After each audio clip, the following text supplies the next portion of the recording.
All right, good morning, everybody. Good morning, Robin. Good morning. Good morning. Oh, I see a new poster. I see. Poster. All right, good morning, everybody. Yeah, it's a poster of the cover of my new and exciting paperback. I took it for the TV show. I might as well get a couple of them in. Thought it'd be kind of cute. Is that right? Soon to be a motion picture? Yeah. I got a meeting about that today, as a matter of fact. Yeah. It's my book isn't like a novel where you just convert it into a movie. You gotta play with some of that material. It's just that it seems that everybody decided to make the movie before they saw how to do that. Yeah. Well, I always, I never understood how they were going to make a movie out of my book in the first place, to be honest with you. Which I've told you, I was always shocked when they came to me and said, like, all these studios wanted to make a movie out of my book, and I said, oh, I never thought of it as the kind of book that you'd make a movie out of.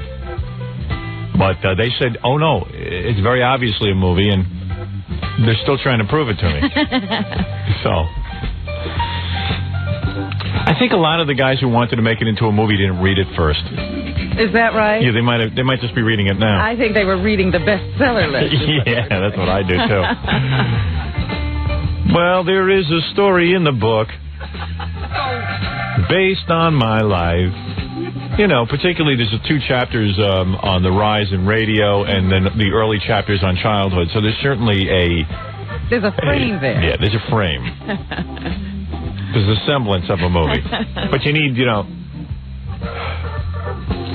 I just got a script last week. It was okay. It's just kind of like a Chevy Chase movie, you know what I mean? And I'm not going to do that.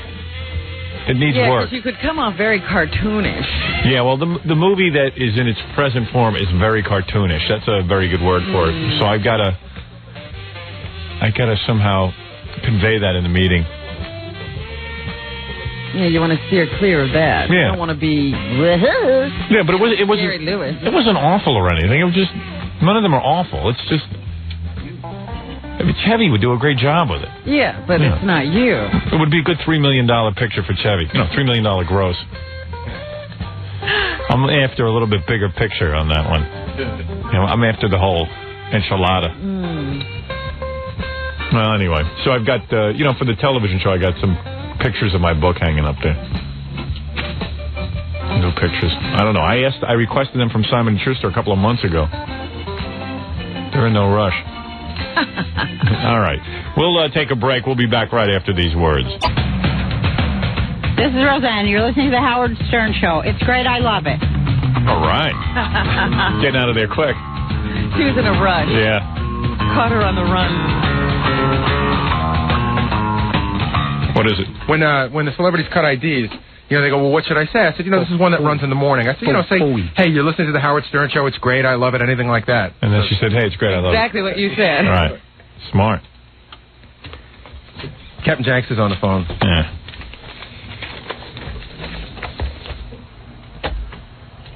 Who'd you call? Yes, good morning, Howard. Oh. He likes good morning. A little preamp. Oh, Gary just knocked over my poster of my book. Oh. Dick. Jackie, can you fix How's that? it up there? It hangs on a wire.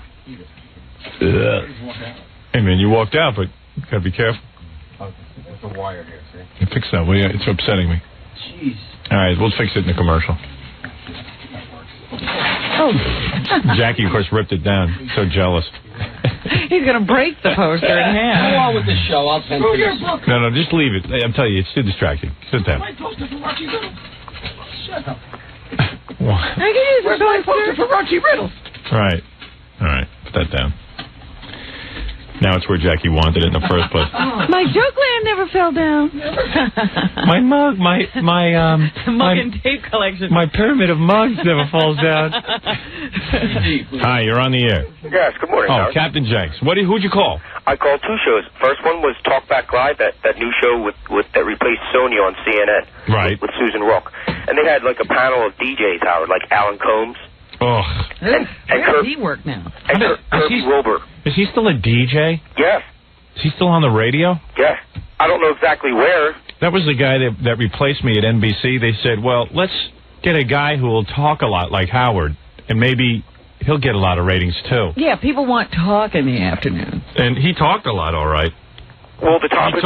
He talked him right into a dizzy one share. How does he still work? I don't understand. You know, if I failed like that, I would probably never get any more work. You'd be out of the business, I'm sure. Radio's a great career, actually, now that I think about it. You could keep failing for, like, ever, and people keep hiring you. Look at me. And he's an expert. He's on CNN. He's going to tell other people how to fail like him. Yeah, he should just do a show on how to fail in radio. And I see that he's like a whole expert now on talk radio. They send this magazine to me called Talkers. Yes. So it's all guys in talk radio. And he's got a whole column telling guys how to be in talk radio. And I think that may be his only job. That's what I thought. That's what I thought, too. I thought now he was, like, talking about being in talk radio. What station is he on? I have absolutely no idea how. I'd never heard of him before, actually. I just know that he's a disc jockey in Washington. Yeah, he's a Howard Stern imitator who couldn't even imitate me properly. Well, he did seem like he was imitating you there on CNN that day. Yeah. And the other guy is Kirby. At least when that guy in Rochester and Mark and Brian imitate me, like Brother Louise and Mark and Brian imitate me, at least they steal lesbian dating game. I was in Rochester for a month, and I know for a fact this guy Louise admits that he rips you off, Howard. He admits that he rips you off. I hope you call him and let him have it good, Howard. I can't stand that man. Well, he just has to remember his retard daughter and what he did. He left his daughter over here in Philly, Howard. That's right. Just remember that. There's always paybacks in life. Oh, you know that's a very painful subject for we. If it was painful, don't leave. He doesn't like to talk about it. The guy we compete with in Rochester left his retarded daughter. I don't know at what point, but it was pretty early on.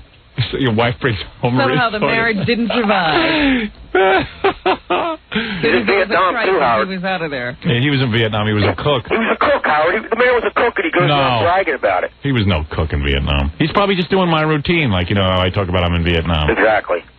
Everybody does what I do. Even Letterman.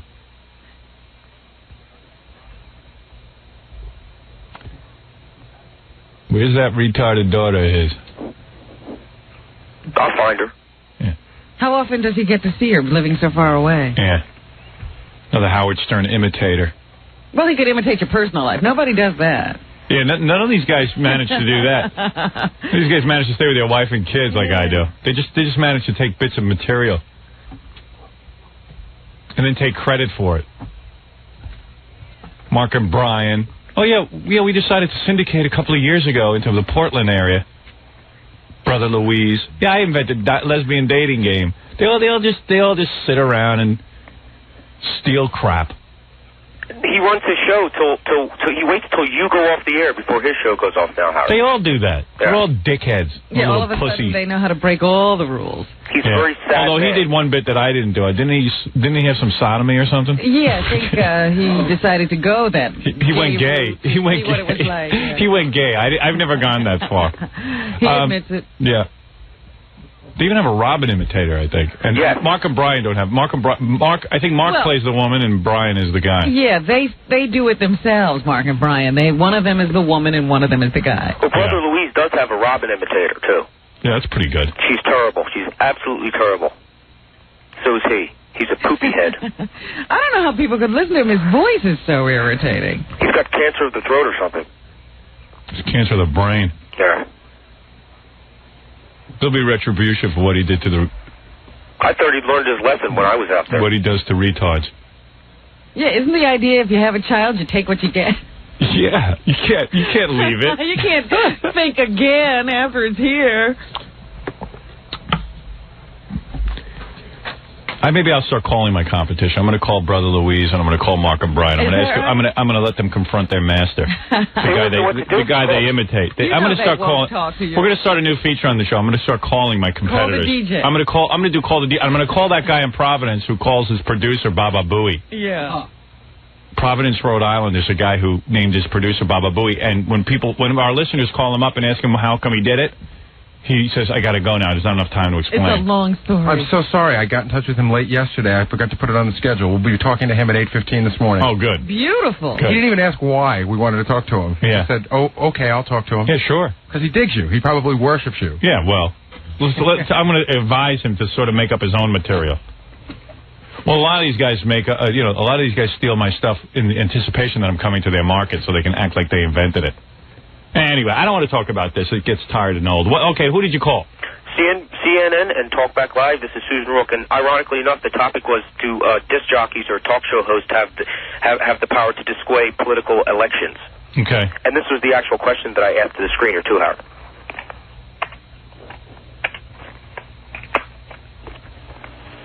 Thomas, go ahead. Yes, I fully believe that a radio talk show host can dissuade a political election, as we saw in the case of the great Howard Stern, when simply because of financial disclosure could have quite possibly been the next governor of the state of New York. Oh, yeah. Right. And by the way, all you other DJs suck. Look, bathroom humor. That's it. Yeah. Ha, ha, ha, ha, ha, ha. They know they suck, too. They certainly do, Howard. Oh, Alan Combs up there laughing at that? Oh, he could have been the governor of a... Yeah, Alan, I could have done a lot of things. Just because you're a failure doesn't mean I am. They're making mall appearances, Howard. Yeah. They're on CNN in a group of DJs embarrassing the whole damn entertainment industry. Dickheads. Oh, with the big echo. Oh. What the hell is that? Hey, what day is this? Thursday? Yeah. Oh, good. Why? No, I just want to know where we were at. All of a sudden you needed to know? Yeah. Okay. I started thinking, I wonder how far it is to the weekend. Trying to pace myself. Yeah, only one more to go. Alan Combs, representing all of radio, mayor of the shopping centers. He's an expert. Oh, Howard Stern couldn't have been the governor. You know what it was? He's available because he doesn't have anything else to do. Yeah. So he can always come and talk to you about radio. Or he can listener. He can come and talk to you about what I've done on the radio. Yeah, because he's listening. Yeah. He's a he fan. Doesn't have anything on his schedule to keep him away. That salamander-looking bastard. Got two eyes that don't even go anywhere near the front of his head. I don't know what a salamander is, but I do know he needs those blinders that they put on horses. So Salamanders have big bulging eyes that are on the sides of their head. Is that right? Yeah. Because he definitely has that. I had one as a pet, got stung by a bee. They look like big gunshot holes, those eyes. Who else did you call? I also called Rolanda, Howard. Rolanda. She's taking calls? Excuse me? She's taking calls? I didn't know that. Yes, well, see, sometimes she's live and sometimes she's not, but when she is live, it's live on the West Coast, and then she runs a half-hour tape delay. So I phoned in a half hour early and just got to record my call a half hour later. I see. But you're not on the West Coast. No, I'm on the East Coast, though. I see. So I had to call in a half hour before the show actually started on the East Coast, but even though it was in delay. Seems like a lot of work, but you did it anyway. Let's hear it. Ooh, cool. Something happens, you know this way this works. That's the beauty of live television. Something happens, we're going to have it right here and now. Hello, Thomas. You're calling from Philadelphia. Welcome to the conversation. Thank you, Rolanda. I'd like to say, first of all, in the case of the two missing children, I believe that the media overkill is a very important and appropriate means of using the media as a tool to bring out the killer, whoever it may be. And because of the media's intense involvement, made it possible to find the children. Now, in the case of O.J. Simpson, I believe that the media coverage on that case, I guess you could say that I believe Judge Ito was right when he told everybody, if you're going to listen to the radio, listen to Howard Stern. Thank you, Thomas. Let's get back. Let's switch back now to... That was that. She was in here, Rwanda. Rolanda was in the studio? Rwanda? What's her name? Rolanda. I thought it was Rwanda. I thought she was named after the country. Rwanda. R-W-A-N-D-A. Rwanda. Rwanda. R-O-W-A-N-A. Whatever. All right, man, thanks. Hey, Howard, I'm going to be making an appearance. Can I make a plug? Yes. I'm going to be at Delilah's Gold at 12th and Race in Philadelphia this Friday night. Okay. Free parking. And what will you be doing there? I MC there. I give out some prizes. I give out some of my tapes, and I try to meet women. All right, very good. Good luck with all three. Hello. Mr. Alfred? Yes. My name is Terry Markle, and I'm calling on behalf of Carl Hirsch's office at Omni Merca Corporate here in L.A. Yes. And Mr. Hirsch would like to personally extend his congratulations and thanks for your dedication and loyalty, possibly relocating you to our corporate offices here in L.A. I don't know what that is. He starts playing things. I don't know what he's playing. He called the guy that cut the wires in Cleveland. Is that what that is? And made believe he was the president of his company, and it was thanking him for doing it. Oh, I see. What is going on with that case in Cleveland? Nothing. It's just on hold until they get more information out of the guy to see if it was a bigger conspiracy. How long does it take? I mean, the guy said he'd cooperate. Giving him one word a day? What is the problem? When is there going to be some convictions? When is there going to be some charges? Did he get sentenced? No, there was a conviction, but there's no guy in Cleveland who cut our wires was given a light conviction. You know, a light, not even a light sentence yet. The promise of a light sentence if he came forth and squealed on all the upper management of that radio station. Yes. And I haven't heard anything since.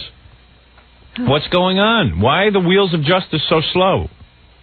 They're grown to a halt. Why don't you get the prosecuting attorney on the phone at some point during the show and let's ask him that? I just would like to know what's going on. I'd like an update. There are a number of things we need to update. What happened with the librarian? Yeah, everyone keeps asking me, what is going on? Well, you got that last letter from her about 2 weeks ago. You're thanking me and stuff. But basically nothing's happened. Well, maybe we ought to... Maybe we ought to find out what she's up to. Yeah. Let me have the rest of these tapes. This is some more phone calls. These are from King of Cable. Oh. He's real good. Yeah, these are really good. This one's called... Teen Summit. What happens is he calls Black Entertainment Television. It's like a teen show. And Darryl Strawberry's on and L.A. Reid. Yeah, Babyface and L.A. Reid. Right. And he said he set this up like a week in advance. He told them that Spike Lee would be calling in. So, of course, nobody checks it and they get all excited. Right. And he calls in as Spike Lee. Oh, great. And then the host is like real excited. He's like, you know, Spike Lee's in the house. You know, everyone's like, in the house. The host is like real black, you know. He's is a guy trying to sound like sort of like what a black person. Right. He probably has to go to a school to get those lessons. Yeah. When it starts off, you'll hear it starts off with Darryl Strawberry talking, and then it goes, "Hey, we got a special call." Okay. Everybody was shocked, but I had to come public with it because I wanted everyone to see how serious a drug addiction problem can be for you. Well, we want to thank you for coming out, showing this kind of strength. We got a caller from one of the places you played. Caller, are you there? Can you hear me, caller? Yeah, what's up? Hey, and what's your name, caller? It's Spike Lee. Spike Lee on the phone, y'all! Spike Lee on the phone, y'all. Not that Spike Lee. What's on your mind? What's up, BAT? What's up? All right. Hey, what's up, Del Strawberry Babyface? Spike. Hey. What's on your mind, Spike? I'd like to tell the black youth of the day to listen to Howard Stern and Baba Booey. You know what I'm saying, brothers? Howard Stern's the brother. You know what I'm saying? Howard Stern's the man. Brothers, what's up? Okay, thank you. Bye. So we're going to be back with it. That was just a tripping caller. Okay, that's all that was. Well, we're going to be right back. We're going to be right back with more Babyface, Darryl Strawberry. If you have something to ask them, more Spike feel Lee. free to call in. Speaking of callers, let's give that Spike Lee impersonator a really good head, because he had us fooled. Yes, he pulled him really bad. He called him up and said, "I'm Spike Lee," and they said, "Great, come on." Good impression of Spike Lee. Yeah, for a minute I thought it was Spike Lee. Hi, I'm Spike Lee. What does Spike Lee sound like? Who knows? You know, I make movies. Hey, how do we know it's Spike Lee? Because I make movies. Oh, okay. Yeah, he knows it. That's him. Malcolm X. I made Malcolm X. Spike Lee on the phone, y'all. All right, that's enough poof for me. Poof. There it is. Hold it, we got Lincoln, Jefferson, and FDR on hold after Spike Lee. That sounds like a good show. I wish I got that. I wish I got Black Entertainment. You don't get Black Entertainment television? I would love it. I used to get it in the city. It's really funny. Yeah, I'd love to get that. But most of the time it's just videos. It's mostly Donnie Simpson. Is it? Yeah. And then I guess it's like, you know, ex-baseball, you know, or baseball players who have gotten off drugs. They have one sports show where they have a bunch of sports writers sit around and talk about sports. And then they Are they all black guys? Yeah. Yeah. And then they have, every once in a while, they let a white guy in. Yeah, that's cool. You know? And it's like white television. Every once in a while they let a black guy in. And the videos are exactly like Friday night videos, except it's nothing but black people, you know, who sit around between videos and comment on them like celebrities. Right. Babyface and... right. L.A. Reid and Babyface. And they get really excited if they can get an interview with a Snoop Doggy Dogg. Right, that's a big deal, right? Do they promo the hell out of it? Oh, yeah. Snoop is in the house. Snoop on the phone. Snoop will be here any minute. Snoop. That's a big black celebrity. Pride of the black community. Snoop Doggy Dogg. Snoop Doggy Dogg. The man of the hour. Oh, yeah. Talk about some gangster rap. It's beautiful.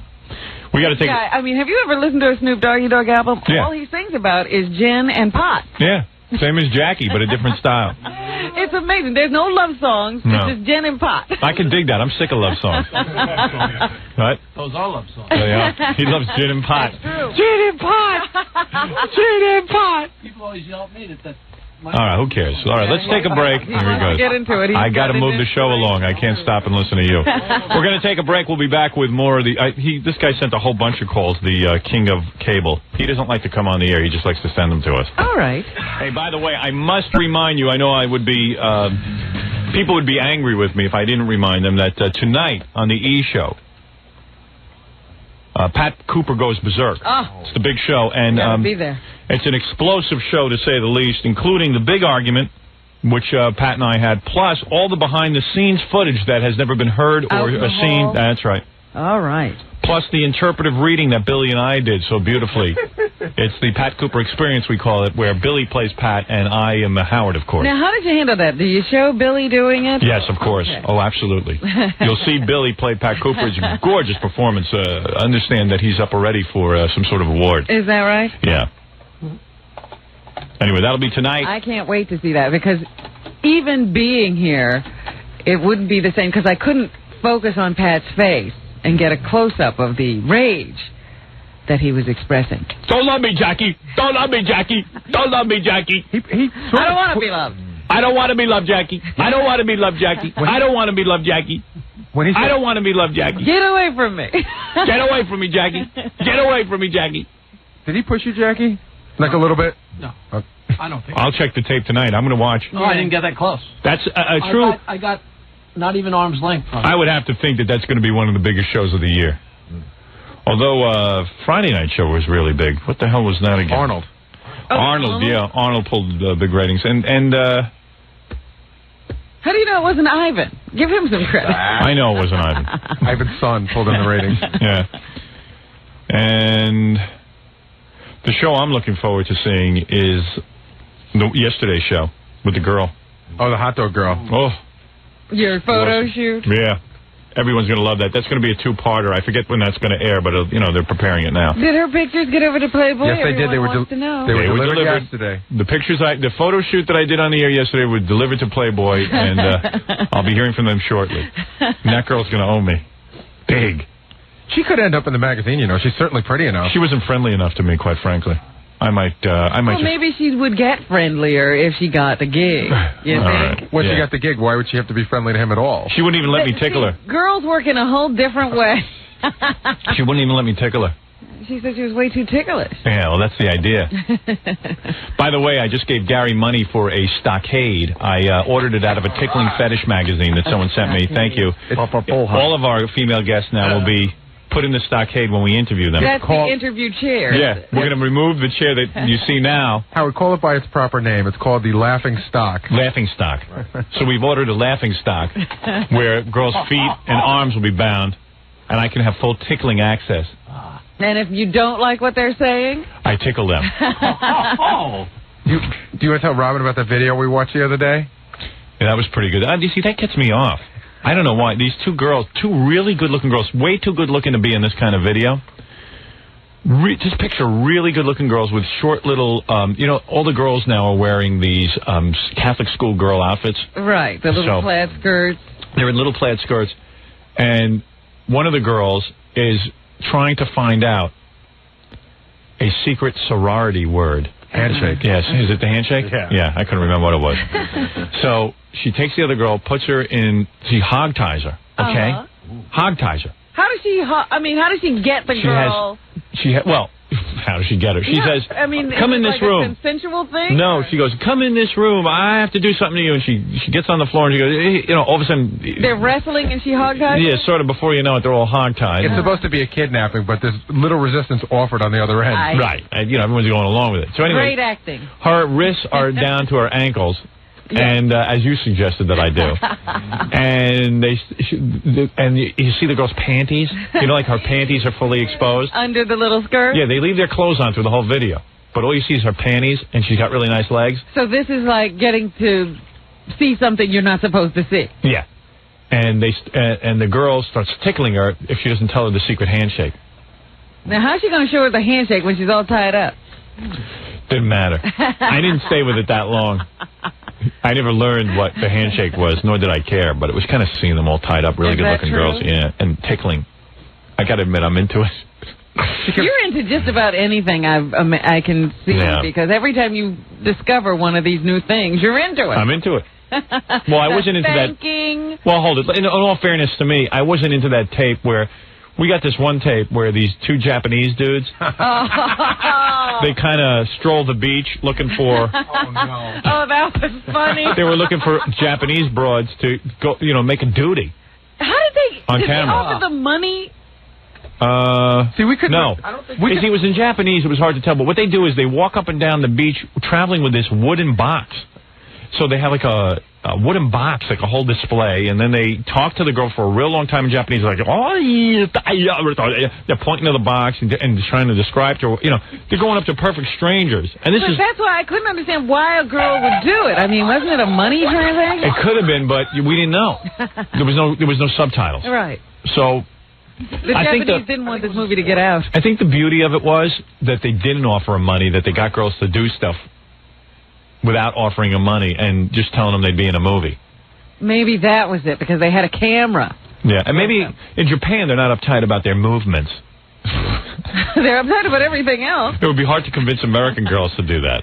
Yeah, but that was really disgusting. Don't you remember? Well, what it was is she didn't have to go to the bathroom. So the whole movie, basically, is her sitting there struggling to go to the bathroom because they finally get her bottoms off and everything, and, you know, they convince her to do it, and then they're walking around the beach, a hot beach, with, like, enema stuff. And you see families strolling by. People with their kids. Yeah, you see rubber hoses. They're pulling out of a bag, and they're administering enemas. And it's like, whoa. You could see in the background, there's, like, little kids and adults with their families. People tossing a little beach ball. Yeah. Having a picnic. Yeah. I really wasn't into that. I mean, I was into it from the just curiosity, but I didn't get turned on. We all drew a line. You know what I think? I think you have to see them in the right order. Yeah. Because there are things you're not into at first. Yeah. But after they drag you into some of this other stuff, like the spanking you really got into, now you're into the tickling. Nah, I'm just not into movements. You wait. No, I'm really not. You know what? In fact, when we were at Gary's bachelor party, we had this really good-looking girl, and everyone gave her like $200 a cup. Some of the guys were really into it. And I kind of walked away. I was sort of proud of myself. Now, did you think the guys were into it? I thought that they were doing it just because... To see what could happen. Right, to see what they could make somebody do. I don't know, Ronnie seemed like he might really get off on it. There's nothing exciting about it. Ronnie, the limo driver, looked more than just like curiosity kind of look. I think he was... stayed to the last drop. He was there and he was coaching her like a Japanese guy. You know, he was like, come on. And like, he spent the whole night really trying to get this cup full. Oh, boy. He really worked the whole situation. No, I think he's about a week away from killing cats. But because he had spent way too long in that corner of the room. You know, like at some point you get fed up. Hey, she can't do it. Let's forget it. Let's move on to some other oddity. Well, then they gathered up enough money to try to convince her to do the other thing, and that she couldn't do. Oh, and Ronnie was very disappointed about Number one, you mean? No, number two. Yeah, no. Yeah, we started with number one. She did, no problem. Right. Number two, that's what I'm saying. Oh, okay. He spent all night trying to coax her into a number two. He really wanted to see that. And you want to know? I don't know what his story is. Can I tell you something really funny? The girl one of my friends overheard the girl complaining to another girl that she was bummed out that she didn't have anything to eat that day because she really needed the $200. Oh. Yeah. She got all upset because she couldn't make the $200 bucks, and she was really trying, poor girl. And she was cute. Was really good looking. She was cute. She was more than cute. you know, you can get good-looking girls to do lots of stuff for money. She did not need to be doing that. That's pretty degrading. That's what you think. We figured out every way to degrade a woman that night. Are you proud of yourself? Twice over. Can I ask you a question? Yeah, you weren't there that night. How did you miss that night? That's pretty degrading. What's very degrading? Oh, you don't know. You have no idea. At one point, I'm standing in the room. Like, that wasn't the most degrading thing that went on. I don't even know that I can talk about what went on in that room. I'm sure you can. It's almost impossible. I'm sure you can. It's a good thing I don't get to see you guys at these times, because I can't imagine what you do. I got some great stories out of that night. I don't know if you could have told the last one. God, there is a fever that comes over certain guys. Yeah. Some guys really... they have no control. And I'm always shocked that women go along with it. No, you're not. I am. No, you got to see what we don't. Forget what we're doing here. That was chicken feed. Why? These women do things for money. It was all about money. No. You had to see what was going on. Nobody would do this. Not even Jay. You know what? You guys are probably tame compared to what they usually have to do. I can't imagine. You know what? Gary has some really wacky friends. I'll tell you what it came down to. Like real guys. What it really came down to was these girls. Real animals. You know what they're like? I know when I was a little kid, there was this one girl on my block that we could... I had a big tree in my backyard, and we could take her behind the tree, and she would show us stuff, and show us her anatomy, and, you know, spread everything apart so we could really look. And guys would do weird stuff, you know, and maybe use sticks and things, you know, because they were 5 years old. They didn't know what they were doing. Touch. But Gary's friends are like 5 years old, 5-year-olds. They try to do... They're trapped at that time. But you know what happened that night, Robin? It was a combination of two things. First of all, these women usually do... If I had to leave out of disgust, you know it was pretty bad. Do you think they were doing this to impress you, or do they do that? No, they were. Oh, come on. You think it was for my benefit? It was a combination of how much money there was in the room, which was a lot more than a regular guy bachelor party. Right. And the idea that you were there, not that you were making them do things, but I think that in a way... Yeah, they were psyched that there's a celebrity, and they wanted to impress you. They rose. Oh, gee, I wasn't aware of that. Yeah, I really do. Because I mean, when I caught Ganji and Gorilla, like, you know. Oh boy, Ganji was in on it too. No. Well, like there was this one girl laying down on the table, and all the guys were piled around. And all of a sudden, I see somebody's hand like slip in and start, you know, squeezing someone's chest. And it's just like this hand, you know, and like, to me, I mean, I'm into women and everything, but just to squeeze someone's chest in a detached manner is almost like squeezing a rubber ball. Yeah, it might as well be mounted on a pedestal or something, not attached to a human being. Yeah, because there's no eroticism. I mean, she's not getting off on it. And all of a sudden I look to my right, and it's like Gorilla.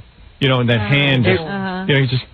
Not only did that happen... You know, where's the romance? Not only did that happen, but we have a picture of it, and I swear to God, it really looked like the accused. Yeah. The Gorilla Man, you're a horny guy, man. The only thing missing was I was definitely oversized back then. Yeah, and I said, back then. Yeah. So I said to Gorilla, I go, what are you doing? And he was just like... I was out of my head that He was like... it feels good. I didn't say that. You did too. You don't even know what you said. It feels good. I figured everybody else had their hand in the action. Why couldn't I? Right. Nobody did. No, I mean, she didn't mind. I mean, she was inviting guys to do it, but you kind of looked like a retard doing that. Yeah, I did. He had his hand in, and he couldn't reach, so his head was like turned away. He was like reaching behind the refrigerator. Like there were so many guys piled around that like Gorilla just stuck his hand under the pile. Next to her. It was like the pile up at an NFL football game, you know, and then all of a sudden, like imagine Gorilla coming and sticking his hand, and like he can't even see what's going on, but he latches onto this girl's chest and he starts squeezing. He's looking for the ball. He was grabbing something under the bed. He kind of would look like, you know when the Good Humor Man used to reach into that little square box in the freezer, and he had to turn his head, and like he couldn't. Right. His hand is all the way in there, and his head is almost gone. Yeah, that was Gorilla. He couldn't quite. It was a long time ago. I've changed since then. How long ago was it? I've only been married 2.5 years. Yeah, so it was. Guy 3 years in June. Guy changes a lot in 3 years. No, 2.5 years now. I mean, what happened? What's so different? I got a girlfriend. I hadn't gotten laid at that point in like a year and a half. Oh, is that it? So I was out of my head. You were close to rape. Absolutely. Another 6 months, he'd be the serial rapist. That's right. I got carried away. I got carried away. I got caught up in the passion of the moment. I tell you, I love you people with all your self-control. And Ganji was acting weird that night too. He was another one. He was orchestrating a lot that night.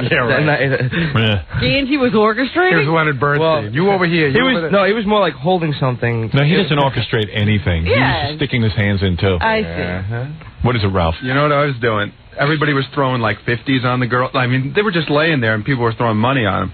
I would take like a 50. It wasn't even mine. I'd grab a 50 and I'd like wave it in front of her face and then go down and do something. Oh, she'd let you do stuff for 50? Yeah, because she thought I was like handing 50. I'd just keep taking. Oh, you're a real gentleman. Well, I knew Ralph wasn't going to say he gave any money. No, he would take the same 50s he found on the floor and recycle them. I mean, because there was so much money over, they couldn't even hold the money. It was just like all over. I just picked it up and go like, hey. Yeah. It was string. It was pretty wild. I just remember Ronnie spending way too much time in the corner trying to coax the girl to go to the bathroom. By the table. Yeah. I mean, when I walked in and saw that, I almost threw up. But it wasn't only Ronnie. It was a lot of other guys, too. Yeah, like Neil and other. Right. Weird. Neil's into that. It was a whole other guys who hate women. It was a Neil really hates women. It was a short man's organization in that corner for some reason. Yeah.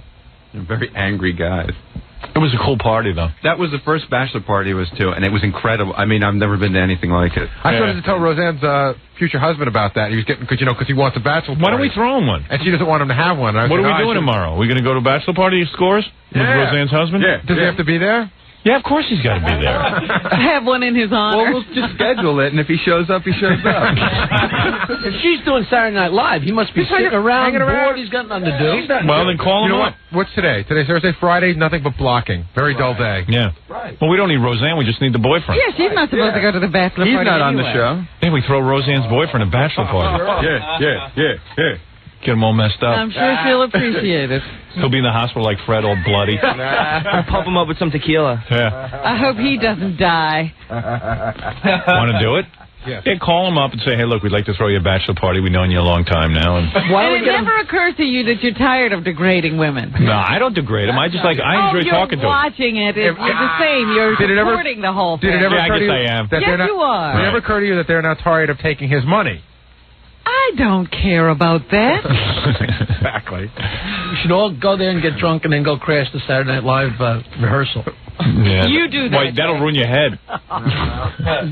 You do that. And hey, I'm here. Hey, why aren't I on the show? Hey. A belligerent Jackie. Piss off the people who write the show. Here, let's teach him how to really write. Let's make sure Lord Michaels never hires us. it's a fun idea and you know it. You can both kiss my head. Hey, let's go over to Saturday Night Live all drunk and make trouble. Let's make spectacles of ourselves. Yeah. Hey, come on. It'll be like the Patty Davis Reagan thing. Go in there. Really make trouble. Jackie goes, hey, I got a new Gilda Radner joke. Hey, why did Gilda Radner die of ovarian cancer? Because everybody hated her guts. Good night. F you. I hate you. Why aren't I on this show? Anyway, yeah, that was a great bachelor party. I got to admit, I've never forgotten that. How could you? Yeah. I tell this story to people all the time, but I knew I was in really big trouble. Like, I've been to a bunch of bachelor parties, and that was pretty wild. And I go, gee, I wonder if Howard thought it was wild. And you called me the next morning, and you said, congratulations, Gary, you did it. It's legend. And I'm like, oh, I'm in so much trouble now. I've never seen a party like that. And then what was weird was going to Gary's... It never occurs to you that you should be embarrassed about having been there. No. And you know what? It was really weird going to the wedding the next day. I know. Or whatever was next like week. 2 weeks later, but it was... And seeing all the guys who were acting weird, and then they seen them with their wives and stuff. I was just talking about that the other day. Yeah, that was weird. And fortunately, they're the Hey, how you doing? And they were the same women who say about you, my husband, oh, I would never allow him to do that. Yeah. Whole scam going on out there. Yeah. That was funny, man, because when I walked into the church, it was like everybody was all cleaned up and, you know, like... in their Sunday clothes in church. You had that last image of them with... Yeah, and it was real fun. And they were all... You know, now they were sober and... They got kids. Sitting there with the house frown. You know, it was like a whole different thing. You know they just don't want to be there. Yeah. 2 weeks before, they were making out with a chair. Yeah. And you wonder why they're all angry. 2 weeks earlier, they're shelling out hard-earned money to get women to do it for them. Oh, man. I know a woman... Meanwhile, their wife does it for free. Right. I know. Yeah, who wants to see that? And they're running, Yeah. I know a woman who almost didn't marry her husband because he came back from his bachelor party and admitted to her that he had the crabs, that he caught the crabs in his bachelor party. Yeah, I can see. And she's like, she didn't talk to him for like 2 weeks, but they still got married. Did they really? Yeah, they happened that's today. the operative word, that she married him anyway. Well, I always thought it was weird that guys, you know, go to... Like Gary told me, he once went to a bachelor party, and the guy who was getting married, his future father-in-law was there, and his father. The guy gets up on like a little stage area, and the hooker performs. That's Jackie. That was my That's Jackie. Oh, was that yours? I thought that was Gary's. The woman gets up there and performs. Is it sodomy? Would that be the right word? That's the word. That's performs sodomy on him. But the groom in front of his future father-in-law. In front of his future father-in-law. His father-in-law who's going to be his father-in-law the following week. Yeah, the father of his bride. The following day. It was the following day. Yeah, and I mean... It was a Saturday and the wedding was on a Sunday. I mean, and was he cheering him on? Everybody's sitting. I had to perform on a Saturday afternoon. I'm thinking, this is going to be so dull going to Jersey on a Saturday afternoon. So you were the comic at the bachelor party. Yeah, and there's like 12, maybe 20 guys. Just like I'm as close as me to Gary on this little 6-inch stage. Right. And the girl does this whole dance, and then she just comes over. You know how they always do, and grabs the guy by the hand, and you think she's gonna Bronski him or something. All of a sudden she undresses him and lies him down. And I'm like, I couldn't believe my eyes. I'm waiting for somebody to pinch me and say candid camera. And you're probably watching the father-in-law. If these guys are all acting like this is normal, right? But the guy was a little embarrassed. I mean, he was like freaking out. Was he able to get aroused? It took a real long time. Yeah, I couldn't do that. I mean, in front of a bunch of guys. And of course, his father-in-law. His father had the best seats in the house. They were out front. They were sitting ringside right first. And she got done with him, and then there was a line at for the bathroom or whatever. She did everybody else. Every guy. Yeah. Well, was the father? I'm proud to say I did not get in that line. You did not get in the line. And I don't remember if the father-in-law and the father got in the line. I don't think they got in the line. Not all the guys got in the line. What you got to pay a girl to do the whole party? Well, I think it's individual tipping at that point. This is how it works, because I've seen this at parties before. You hire the woman for the party. Part of the package is the groom and the best man ride for free or something. Exactly. Then everybody else pays their own way. All right. But the funniest thing is I went to a bachelor party. They're the big stars that night. I went to a bachelor party once, and the best man was more obsessed with money than sex, so he raffled his off. Right. $5 a piece. Everybody put your name in a hat, and he got $100, and somebody got what they needed. Really? Yeah, he raffled it off. No kidding. Great. That's wild. That's wild, man. Isn't it totally weird that that's like part of the package? Yeah. It's almost like when you hire a caterer. Certain things come with it. Coleslaw, forks and knives. And other things are extra. The weirdest thing to me I was don't mind eating off the same plate with people. The weirdest thing was this was totally normal. Like, I'm looking around expecting everybody to be like, whoa, and they're like, oh, this is a bachelor party. This is how we do it. Like, ooh. Because it's a tradition. How'd you used to even get that work? I mean, you used to go to bachelor parties. In those days, I didn't get in line for the girl because in those days, I'm sure I was making exactly how much it would have cost me to go with the girl. Who do you think got paid more, you or probably the girl, right? I absolutely was considering switching jobs with her. Yeah, right. Why did you get in the bathroom? I'm sure she walked out. It was between 2 or 3 or 5 or 7. I have no idea how much it was costing the guys to go to the bathroom. I'm sure I was making $75. This is like 1979. So you show up at a bachelor party and like there's 20 guys in a room, and what do you do? Just all of a sudden start telling jokes and then people just crowd around you? Or do they announce? There was a little funky, horrible buffet in those little, silver tins. Yeah. And then, I'm sure. Yeah, but do you do this? The guy get up and go, okay, the comic is now going to tell some jokes? No, I have to stand up and go, hey, yo. And get their attention. So you go on before the girl. Oh, yeah. Once the girls are out, you can't top that. And in those days, I'm sure they told me a few things about the groom, and I made a few jokes about him and about his father and father-in-law. That's how I knew. Right, they give you the names, and you're like, hey, Teddy is a great guy. Right, blah, blah, blah. Hey, his old man is a real jerk, though. And now here's the girl, and good, blah, blah, blah. So how long do you have to do? Introduce the girl. I'm sure, 20 minit's, half an hour, something like that. Now, it's almost horrible. It's like, going 2 rounds with the champ. I know, but it's got to be awful because out of 20 guys, to get them all laughing and into it, like some of them probably just zone out and want the girl. It's impossible. Actually, they're pretty nice guys, but the thing is, here's 20 guys, and waiting for they're paying you to be the life of the party. It's like, come on, guys. Can't you get your own excitement going? Right. Yeah, that's pretty pathetic. Right, at least you guys know each other. You got to hire a guy with a personality to. But that's not the kind of thing. You don't go up there and say, hey, fellas, how you doing? Well, you're pretty boring, so I'm here. Not a bad line. But how many, is there a ratio of girls to guys? Do they ever think, well, we've got 50 guys coming, we need 2 girls? No, it's usually, if it's 20 guys, they have 1 or 2 at the most. This was one girl. Yeah. Was she hot or was she like a real mess?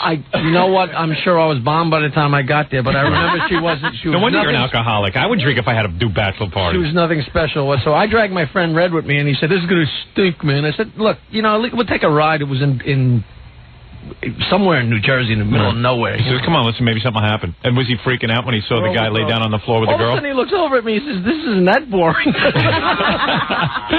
I thought I'd have to just sit through your act. I didn't realize this was coming up. This will be a story for years. Oh, that's funny. But it's like a lottery, because I did a lot of those things. I did them where I showed up and there was like 6 guys. no girls, just a bunch of guys drinking beer, and they're paying me like $75 to sit around with them and tell jokes to them. Right. You feel like... No wonder you have... this explains a lot about you. No wonder you have no voice. You probably had to get up and hey, everybody, over here, me, cut. Oh, yeah. No mic. You show up and the guy says, a microphone, what's that? Yeah, she had to yell, hey, come on. No, my voice was going long before that. But it was... And then no wonder you drink. I mean, if I had to play to 6 guys at a party, I would drink. It was... I'd have to get bombed. You should be hugging Howard every day. He doesn't. I don't understand what I took him out of, the life I took him out of. You should be in the bathroom for him. I don't know. Yeah, you should be like that hooker. Now you should be on your knees. At least those jerks weren't insulting me like you. Now I know why Jackie was so happy to play strip clubs. Yeah, Jackie was the happiest strip club comic I ever saw in my life. Hey, you guys don't realize where I come from. I started at the bachelor parties. Strip club myth. Oh. Okay. He can't wait to get back to their strip club. I really can't. Yeah, I know. He's in a rush to get back to them. He tells me every year when his contract's up, I don't care. I'll start all over again. I'm only 50 years old. Yeah. You always talk about that I get offered weird appearances. Yeah. I probably over the years turned down, I'd say, 24 bachelor parties. Really? They want you? They want me to come and they just say, hey, the groom's a really big fan of the show.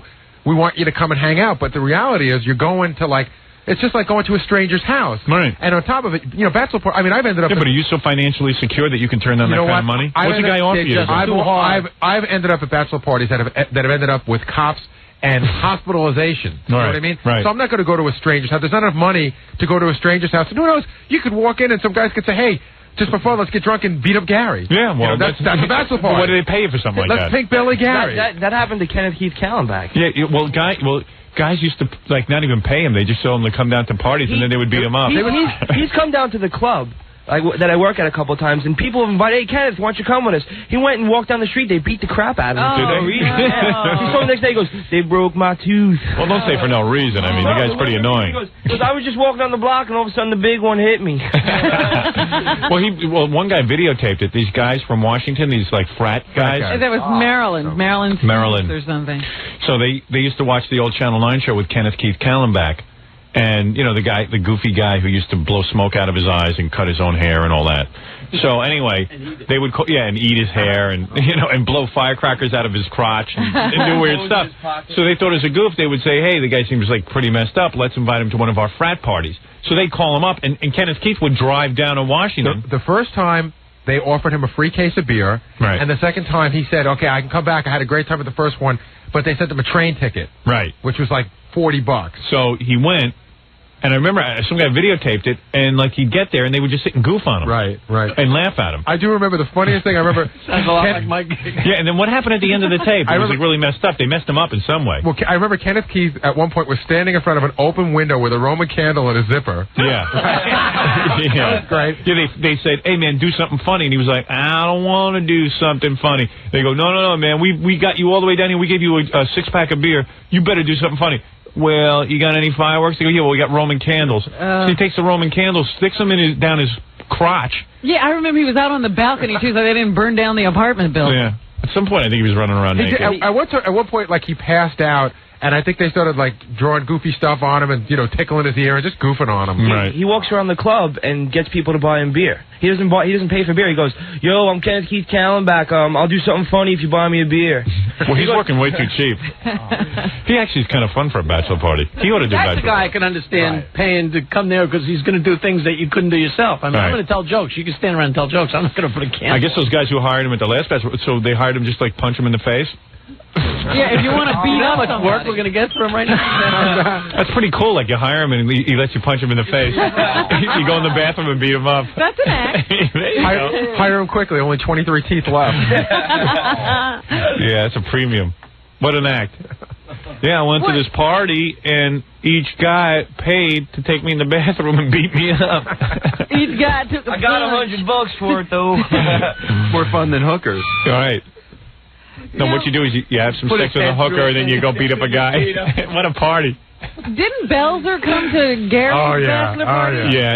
All he did was sit around and smoke all the pot. Oh, no, but he complained. He complained at how degrading it was, and he said something about I said, hey, Belzer, why don't you just go smoke some pot? Didn't he compare us to Nazi Germany? Yeah, he goes, this is like Nazi Germany, man. Everything is... I said, so? He's too cool to have fun. Yeah. Oh, listen to you, Ralph. Picking up 50s and giving them back to a girl. That's cool. Recycling, that's cool. Yeah. I got to take a break here. We'll be back. That's me. Is the show over? Yeah. He was the best stutterer. Yes, he was. Yeah, Quentin He's the stutterer. retired. Yeah, he won't come on the show anymore, but that's cool. Some guys have to retire. He went down a legend. Good morning, everybody. Welcome to the show. We got to take a short break as usual. You know, we have to start things off the right way so we don't fall far behind. And as soon as we come back from the break, we'll get to your phone calls and a bunch of other things this morning right after these words. Did you ever get to the concert, by the way? Yeah, I went to the Green Day concert Friday night. Yeah? Yeah, it was pretty weird. Because, let me take myself back to Friday night, why it was weird. It was a long weekend. Well, first of all, I was pretty tired. Yeah. Didn't get any nappy? Didn't get a nap in, and I was just kind of beat. Yeah. But... Did you take your wife or Ralph? Took Ralph. Didn't go with the missus. Missus was tied up with some kind of family function. Yeah. So, yeah, I didn't take my wife. I just went with Ralph to Green Day, the concert, at the Nassau Coliseum. Mm-hmm. Thanks to Lance, my buddy, for escorting me around. You had an escort? Yeah. Lance is a good guy. You know Lance. He's a good guy. You know, since high school. Is it Jackie's old buddy? Yeah, Lance. Oh, okay. Hey, Zelda. Yeah. Lance doesn't like Jackie. He told me privately not to say really? anything. Yeah. Never liked him. Just kidding, Jackie. All right, anyway. Had me on the ropes. Had me on the ropes. Lance loves you. Anyway, so I went over to the Nassau Coliseum with Ralph, who I was mad at, but nevertheless we went. And we got there, and, right away, it's kind of weird because there's nowhere for me to stand. Like, I usually stand on the side of the stage to check things out. Uh-huh. Because I don't want to go in the audience because I'm way too famous. That's right, and they would mob you. If I went in the audience, I'd be mobbed. My fans would be too adoring. So, which I'm not exagerating. People love me so much they don't. That's right. That's what they tell me. That's right. Down the street. Yeah. So, where's Howard? Yeah, someone asked me at the concert, "Where's Robin?" Some old guy was like, "You can't hear anything. Like the music is blasting." The guy goes, "Wah, wah, wah." And I go, "I'm sorry, sir. I can't hear you." Wah, wah, wah. It's like, "I can't hear you, sir." Oh, dear. I was like, "Oh, Robin, yeah." That was really important to repeat 500 times. No, I said to the guy, "Well, she's right over there. Go say hello." And then he left. Did he? Yes, he was looking for you the rest of the night. Yeah, where's Robin? So, I guess we're supposed to be together all the time. Yeah. Yeah, like Abbott and Costello. We should live together. Yeah, like the Beatles.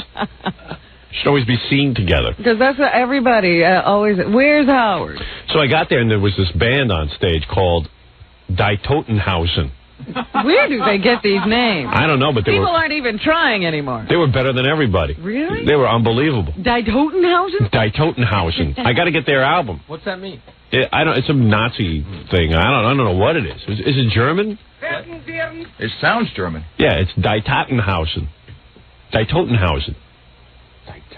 I hope I'm saying the name right. You didn't get the name there? Or no, it was did you see it written? I saw it written. They have a big sign behind them that says Die Tautenhosen. You don't know what it is. But they were real good. Yeah? And they did a song. Were they foreign or they American? Oh, they were foreign. They were, I think they were British, but who knows? They could have been German with a name like Die Totenhausen. Uh-huh. They were like a punk band, but they were just really good. Wow. I'll have to check them out. Yeah. And they did a really cool version of, like Guantanamera? Yeah. They did a punk version of it that was unbelievable. Guantanamera. I swear to God, it was kick-ass. What a mix. Yeah, it was like one of the weirdest things I'd ever heard, but it was good. And I would buy a record of theirs if I even could find their record. Never heard of them, huh? Ralph, what was their name? Die Totenhausen? Yeah, I can't pronounce it, but it was something like that. But I didn't want them to get off the stage. They were great. They were really good. Yeah. They were better than everybody. But me and Ralph had gone there, especially Ralph, because the second group was Pansy Division. Right. Which was an all-gay band. And don't they, expose themselves and stuff? Well, yeah, we couldn't wait to get there because what happened was as soon as we got there, everyone, from the Coliseum was saying, Evidently, when you worked the Coliseum, they went down to Philadelphia to check those guys out the night before to see Green Day because they like to see how the concert goes, what they should be prepared for, and all that kind of stuff. That's a nice life. Yeah, well, but it really is part of their job because if there's any kind of trouble or potential trouble, they want to know about it. So evidently, in Philadelphia, when the Pansy Division went on, which is these 3 gay guys who just every song is about getting stuff done to their buttocks. Really? Yeah. Oh, I got to hear their album too. And they come out with like a big dildo, and they're playing with the dildo. They're real gay. They're super gay. They're doing it to the max. Yeah. In fact, during Die Totenhausen, like a lot of kids were coming. I waited for the house lights to go down. You can't really stand at the side of the stage, so me and Ralph just made our way into the mosh pit thing, So once the lights are out, like a lot of kids knew who I was, but they just the ones on the outside. Yeah, they would scream my name and stuff, and I just ignored them, because I wanted to get into the show. So you were in the mosh pit? Well, kind of, yeah. Wow. Right next to it, yeah. Are there seats next to the mosh pit? No, I was standing. Oh boy, how big is that, Howard? Oh man, it was scary. Rock and roll has gotten very angry. I got to tell you something. I've never seen anything like it. Like kids, I saw 11-year-old kids coming out of that mosh pit. Really? Yeah, little kids, and getting thrown, and people just take them and chuck them out onto the floor. Well, I heard that the injury rate at concerts is way up. It's got to be because of it. It's got to be. I saw one guy drop on his head. Then some girl took her top off during Green Day. Then she took her bottoms off, and she's up on this guy's shoulders. She took all her clothes off. Yeah, and the guy from Green Day, like this naked girl sitting on this guy's shoulders. Oh, man. The guy smelled like tuna fish. Full access. And the guy from Green Day from the States said, hey, just because she's naked, don't rape her, Why not? Ralph yells out, why not? Isn't she asking for it at this point? When are you asking at some point, isn't someone asking for it? They're in a mosh pit naked with guys handling her and passing her around. Oh, man. She had a nice body, too. At what point are you up for everything? Yeah. At what point is the judge going to say, okay, you did the right thing? But she had her top off, and she had her hand over, and she was swinging her top around. Why did she take her top off and put her hand over? I don't know. It was very frustrating. Yeah. And then she's a strip teaser. Yeah.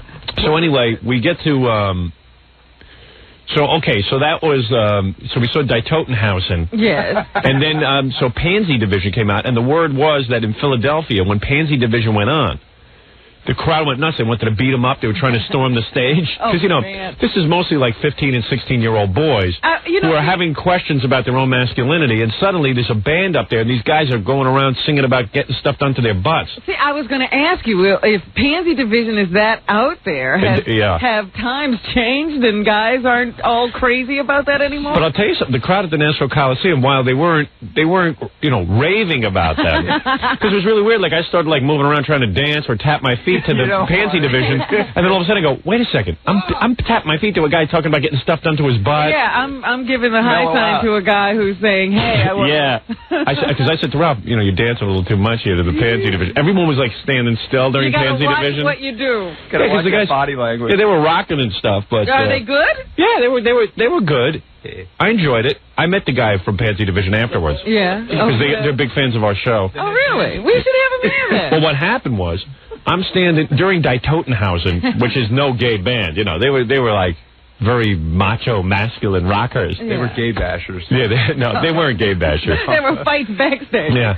But anyway, while I'm standing there, some kid comes up to me. He must have been about 15 years old, and he's chubby little blonde boy.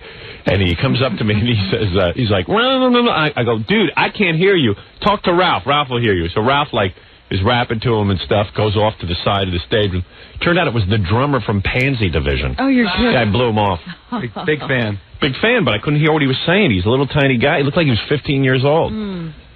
And they're so proud to be gay. They're more proud to be gay than I am to be. It never struck you that way. The guitar player, the rhythm guitar player, was so gay. I mean, I've never seen a guy. I gotta see this group. Yeah, I keep hearing about them. I'm dying to see them. They are so gay. Yeah, they were like the gayest guys I'd ever seen.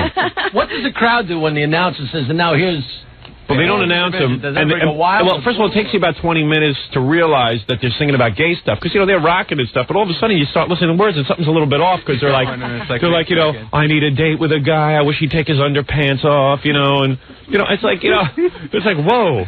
It's so nice. Yeah, and then all of a sudden, I'm like, hey, I don't want to be tapping my feet to this. I mean, they're really singing his butt was so nice.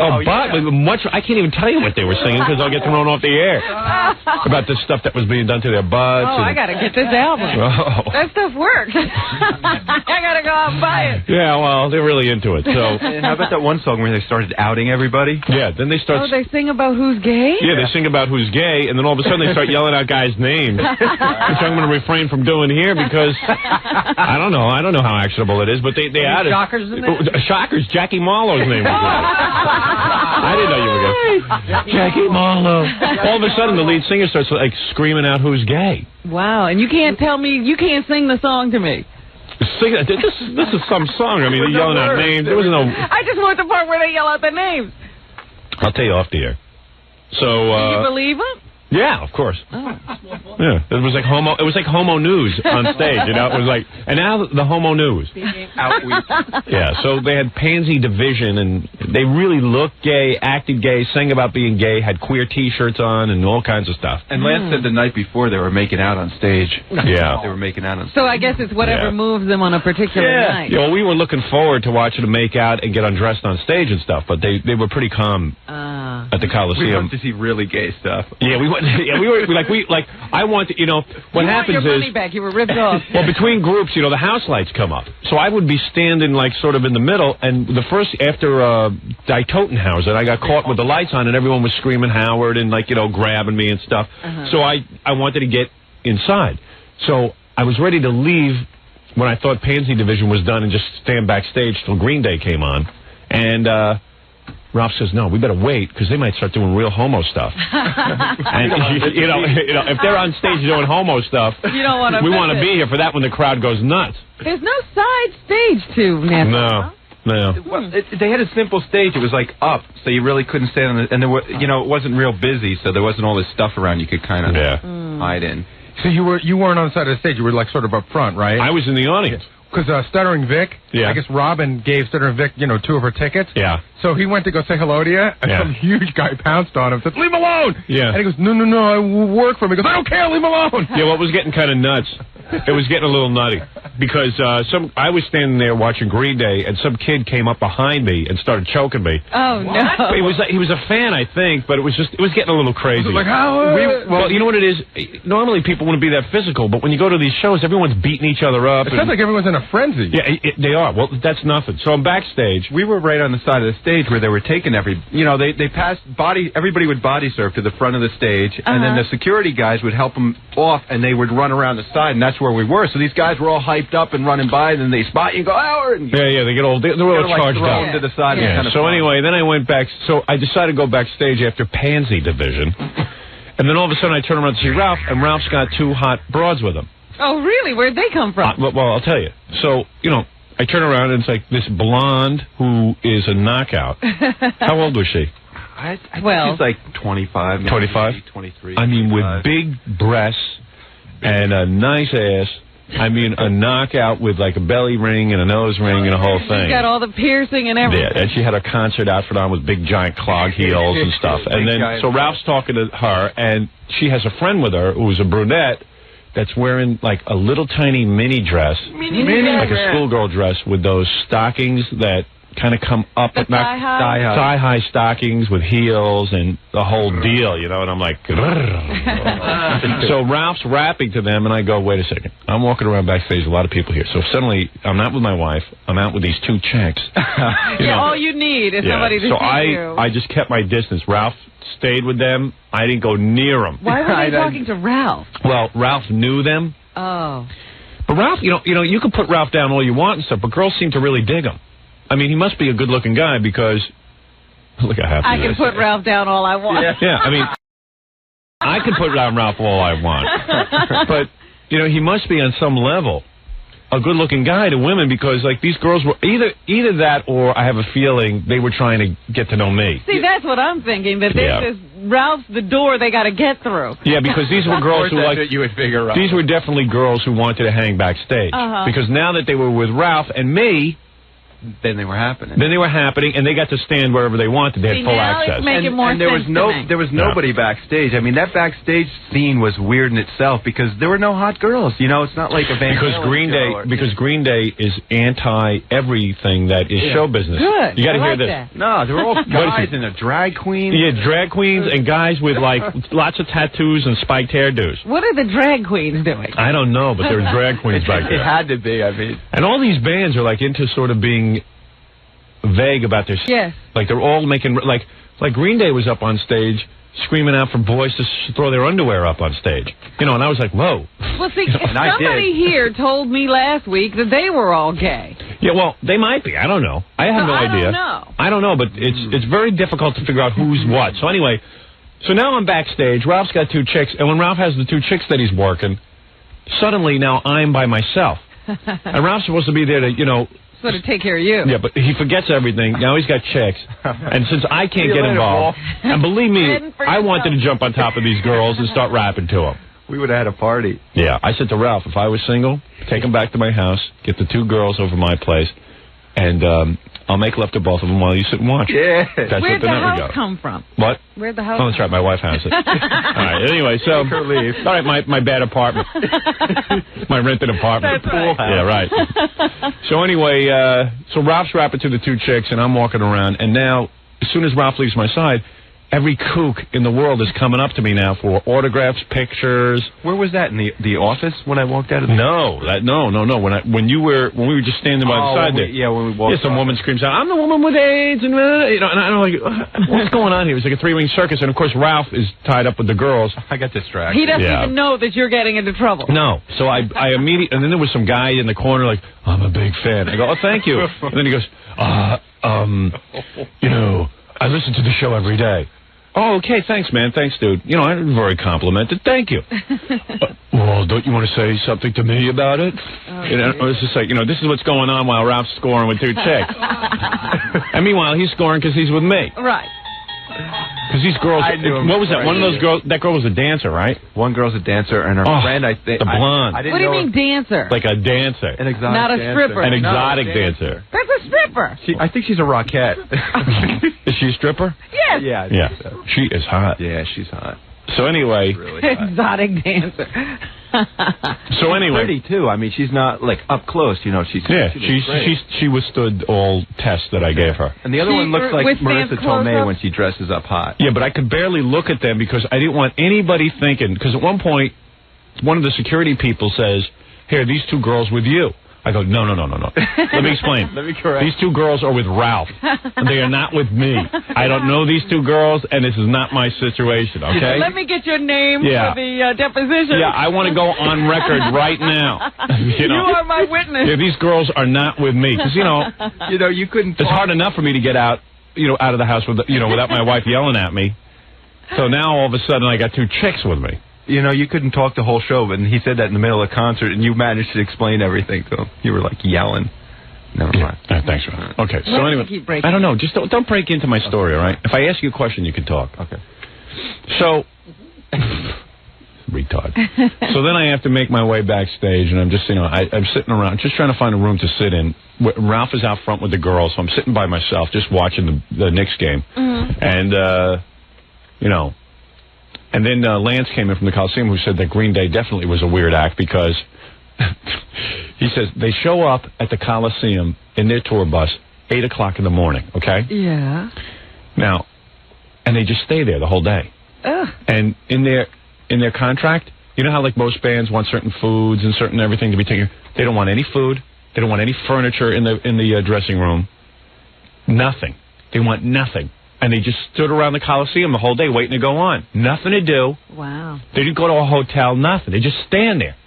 He said they just hang out. They're doing it to the hilt. They want to make sure they're not in show business. Like, you know how Van Halen will show up 10 minutes before the show and they have them brought in by helicopter? They don't even see their instruments until they're on stage because there's a roadie who knows exactly how Eddie likes his guitar tuned and the whole thing. No, a whole different thing, a whole different mindset. And you don't see the band wandering around. And and you know that it's not like... Well, you do. Like the band, like the lead singer was standing next to me during Tottenhausen. Van Halen, you don't see them wandering around, but Green Day, you see all the guys. Yeah, the guys are just hanging around. They don't act like stars or anything. It's like it's a whole mindset, you know? It's like a way you have to be now. And they only charge $12.50 a ticket, which means they made absolutely no money on the day. That's all the tickets cost? Because I've played the Coliseum, and I know what the business behind the Coliseum is. You can't charge $12.50 a seat and make money, not with all the unions and who you have to pay. Wow. $12.50. That's amazing. And in this day and age, but they don't want to, like, gouge their fans. But, of course, as I made the point, everyone who works for them will make money. All their management will make money, but they're going to end up broke. And you know how embarrassing it's going to be former member of Green Day working in a gas station? Yeah. You know, like when they're all done? You're a used car salesman. Yeah, I mean, I know that, like, Rob was saying to me, hey, man, you know, not everything's commercial, and, like, it's cool. Like, he started arguing with me. It's cool, you know, in front of the chicks. You know, it's cool, man. Everything doesn't have to be about money. And I go, hey, douche. Everyone here is making money. The Coliseum's making money. The guy from the record company's the only reason to do it. Yeah, I mean, they're doing it, and you know what's going to happen? They're going to have all this fame and everything, and have all this success, and it might be gone in 10 minutes, and then they're going to be broke. Yeah. What's the point in that? I don't care how much of a punk you are. Well, they sure aren't spending money on their hair. I noticed that. Yeah. I saw them on Saturday Night Live, and I thought, geez, did they just have some people come in off the street? So listen to this. So meanwhile, I find out that, you know, they just hang out all day, and they got, you know, there's no furniture, no food, nothing. No glass of water, nothing. In fact, Lance didn't even know what they were. It was just like, he didn't know any, you know, it was like, how are they surviving? They're like cockroaches, you know, they're surviving with nothing. So they're a low-maintenance band, let's put it that way. So then I wanted to make sure I didn't miss any of Green Day, so I'm walking around backstage at the Coliseum. And all of a sudden, this fight breaks out where this guy is smashing bottles on the floor. I'm getting real nervous. So the cops start coming over. I turn around. It's Green Day. They're smashing bottles over each other's heads and on the floor. Spraying beer all over the place. This is like right as they're about to go out. Is this how they get worked up? And they get worked up. Now, wait a second. Then the three of them, in unison, start climbing a wall. Like literally, like jumping, like frantically. I got to show you how they do it. They're like this. They're like moving around and stuff, freaking out. And then one of the guys starts ripping out his own zipper, and starts to pull his weenie out. And guys were like banging into each other and stuff. And are you sure this was the band? Yeah, it was the band. I was standing right next to him. Music's gotten a little weird, man. Oh, that's funny. And then they were all psyched up and ran out on stage. Now, we were waiting to go out and watch them because we had heard that the night before in Philadelphia, everything happened in Philadelphia. Yeah, you got a good concert in Philadelphia. Someone told me the night before that the lead singer, Billy Joel, or whatever his name is, Billy Joe, he just came out after one or two songs and then stripped down to just his shoes and played naked on the stage. We left early. We might have missed that. We might have missed it, but I don't know. I read the review in the paper. They didn't say anything about being naked. They would have mentioned that. Yeah. Now, what's the makeup of the audience? Well, it was real young. But there's a lot of girls out there? No, mostly guys beating each other up. Just like head bashers. Yeah, and there was some hot girls, but they were all dressed down, and they weren't like... Well, that's what they always... The new concert dress is to dress in something that you don't mind having destroyed. Yeah. Yeah, well, anyway, the two girls that Ralph had procured... They were dressed up. They were dressed up real hot. Yeah. They had, concert clothes like the old days. Now, they don't go around and have spotters picking girls out of the audience. None of that. No. The only hot girls backstage were the ones who were... Were guys. Yeah. It was all guys. And there were people on the side of the stage during Green Day, and it was like 10 or 15 punk-looking guys. It was all guys. Yeah, it's all guys around them. And then, like, there's, like, guys who stand behind them who are all, like, tattooed and their shirts are spiky hair. Yeah, well, there was, on Saturday Night Live, there was just a guy sort of hanging around the speakers, and I didn't know, is he in the band? No. Okay. He's just a guy who stands there. But they had, like, 20 of those guys Friday night. So I stood there and watched the, watched the band. I had a good time. They were really good. Yeah. Yeah, Green Day was real good. They've got a great sound. And, I guess some of the kids in the audience figure, like, hey, Howard's there. He's one of us. And they get nuts and they want to, like, mosh with me. You. They want to grab me and stuff. Like, I'm not into that. And then one of Ralph's girls. So then I said to the guy from the Coliseum, Lance, I said, hey, how long does Green Day play? He said, about an hour. I said to Ralph, what we're going to do is, about 5 or 10 minutes before the end of the show, I want to just grab my car, because we went over in my car. And I said, we'll grab my car, and we'll just split, because I don't want to get caught in traffic, and I'm really beat, and I want to go home. Lance said, you could end up waiting an hour to get home if you don't, get it together. Okay. Concert's going, it's going really good, and all of a sudden I said to Ralph, hey, in 5 minutes we're leaving. And we're getting out of here. Because I want to be out of here before the lights go up. So, there it is. I tell him 5 minutes. I start to make my break for the door. This is why Ralph is never going to another concert with me. I start to make my break for the door, right? Ralph goes, hey, I want to get the number for the chicks. So I said, dude, I got to go. I got to leave right now. I want to leave. So I start walking out with Lance. And I'm now standing and waiting for Ralph. And Ralph is rapping to the chicks. And Lance goes, come on, let's go. I said, you know what? This guy's got to ride with me. He's got to, I'm waiting now for Ralph. Hey, I said, dude, I'm not going to 9 Inch Nails with you. I'm not going anywhere with you. You should have left him with the chick. Yeah, no, wait a second. You waited maybe 30 seconds. No, you want to know how long it was? Even Lance and I were laughing. It might have been 4 or 5 minutes. So listen to this. So I'm now waiting to leave, and some kid is throwing stuff at my head. I had stuff in my hair. He was like throwing some goo. So I'm like freaking out, and I go, Ralph, come on. And the security guys are trying to get Ralph, and Ralph's rapping to the chicks. He's a douche. He doesn't get it. He doesn't get why he's there. You weren't supposed to wait at all. Even a couple minutes would have been when I say it's why didn't you start making? He always does this to me wherever I go. He told you what he wanted to do. You should have gotten the number before. I didn't say goodbye to him. I didn't take her number. I start to say goodbye. And I gave her my number. He gave her his number. That's a move. Get her number, you imbecile. He gives his number. I have all that time backstage and never got anything. No, couldn't exchange numbers, nothing. It wasn't like it wasn't like that for you. I was trying to leave. I wasn't even trying to pick her. She's a friend of mine. Yeah. As a friend, through the whole time home, you were like, oh, man, I wish I could get her. No, yeah, okay. I would like to, but she's a friend. And well, everyone's your friend. What difference does that make? We're talking about the timing of the whole thing. So I'm trying to leave, and I just said, this is bogus. And it was real embarrassing because the security guys are like, hey, what's with this dude? So I just said, you know what, I'm leaving. That's it, I'm going. So then I started walking out, and Ralph came. Yeah, that's what you have to do with Ralph. I mean, I just said, I got to leave. I was right behind you. No, you weren't. It was really embarrassing, man. Seriously, it was really embarrassing to me because I was trying to get out, and people are chucking stuff at my head. And it's like, you're a nitwit. You don't know how, this is what he does. Wherever we go, if I let him in the car, he opens up the door to the car, and he's all confused, and he's like, whenever he's supposed to make a quick break and just get out of the car and go, Ronnie. He stops, and he always has to get something out of the trunk, leave the door open. You're an innocent, and you did it again to me. And it's like, I got to learn my lesson with you. You're a nitwit. How's Lance? You're a stupid idiot. What? How's Lance like Ralph? Lance didn't really deal with Ralph, you know what I mean? But he was... He must have been amazed that you're standing there waiting. Hey, Ronnie. What is it? Ronnie! Hey, Ronnie. Yeah. I'm talking to... You listening to the show? What? Are you listening to the show? Are you awake? Yeah. Yeah. Give an example. How is it when Ralph we have to leave somewhere, and Ralph stands outside the car? Oh, forget it.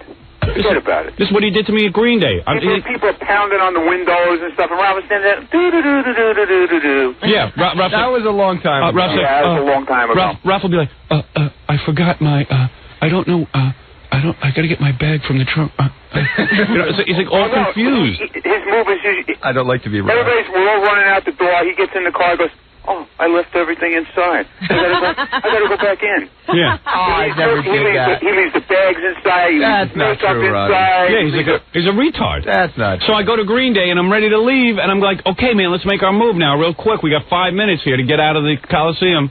Hey, imbecile is like rapping to chicks, and it's like, hey, dude, you rap to chicks the whole night, so stay with the chicks to make a decision. Yeah. I don't know what he's doing. He's working or something. Yeah. He's trying to make a living. So anyway, that was my night, and then, I finally got out of there and went home and went to sleep. Then when I got home, my wife asked me how the concert was. I said it was awful. Did you? Yeah. Well, would she have enjoyed where you were? No, she would have hated it. So. She would have hated it. She would have been miserable. I want to sit down somewhere. But I'm taking her to 9 Inch Nails, so she's going to be miserable. Yeah, I'm going to force her to go so she sees me. That's going to be, that's going to be a wild crowd. Yeah, well, you won't know because you're not going to be with me. Hope those girls can get you in. Yeah. Yeah, maybe they can get you backstage. Maybe. Yeah. You're on your own, pal. Dickhead. I know the keyboard player. I'm sure you do. All right. Anyway, so that's my review of the concert. Excellent concert. Yeah. Yeah, I had a lot of fun. Well, I gotta get. What is that? The Totenhausen and Die Totenhausen. Do they have an album? I guess they do. They're going to be at CBGB's this week or something. I'm going to check them out. Oh, good. That'd be cool. Yeah, good. What? Should everybody show up there to see you? Yeah, you're going to be at CBGB's. No, did I say that, Robin? He's saying that, hoping he gets some free tickets. Announcing where he's going to be. No one cares where you're going to be. All right, very good, Ralph. Thanks for all your help at the concert. I was I'm walking around, and the guy's like, I can't leave yet. Come on, man. I'm rapping, man. Understanding, man. Understanding, man. I'm not understanding. Sorry, when I say I'm leaving in 5 minutes, may say your goodbyes and let's go. Or tell me you're staying. No. You want to know what happened? You said, Lance said leave in 10 minutes. He knew when the show was over. And then like 2 seconds later, you're like, come on, let's go. No.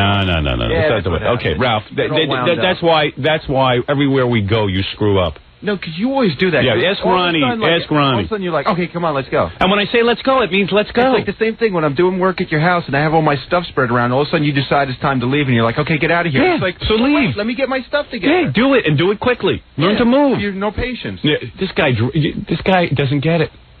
He's the slowest thing on earth. No, he's saying be understanding to you. Like if I move at a you're certain pace. No, he just used an example. Lucky He says, to hang around with him. yeah, it's like he uses an example. He goes, I have all my makeup and everything all spread around, and I have to leave. Now, at the Coliseum, he didn't have any makeup or bags. Yeah, what's his excuse? Yeah, he had no excuse. It's like, hey, I'm leaving. Let's go. All he had to do was move his feet. Yeah, and he was looking for a pen, and he couldn't find a piece of paper. And it's like, dude, do that some other time.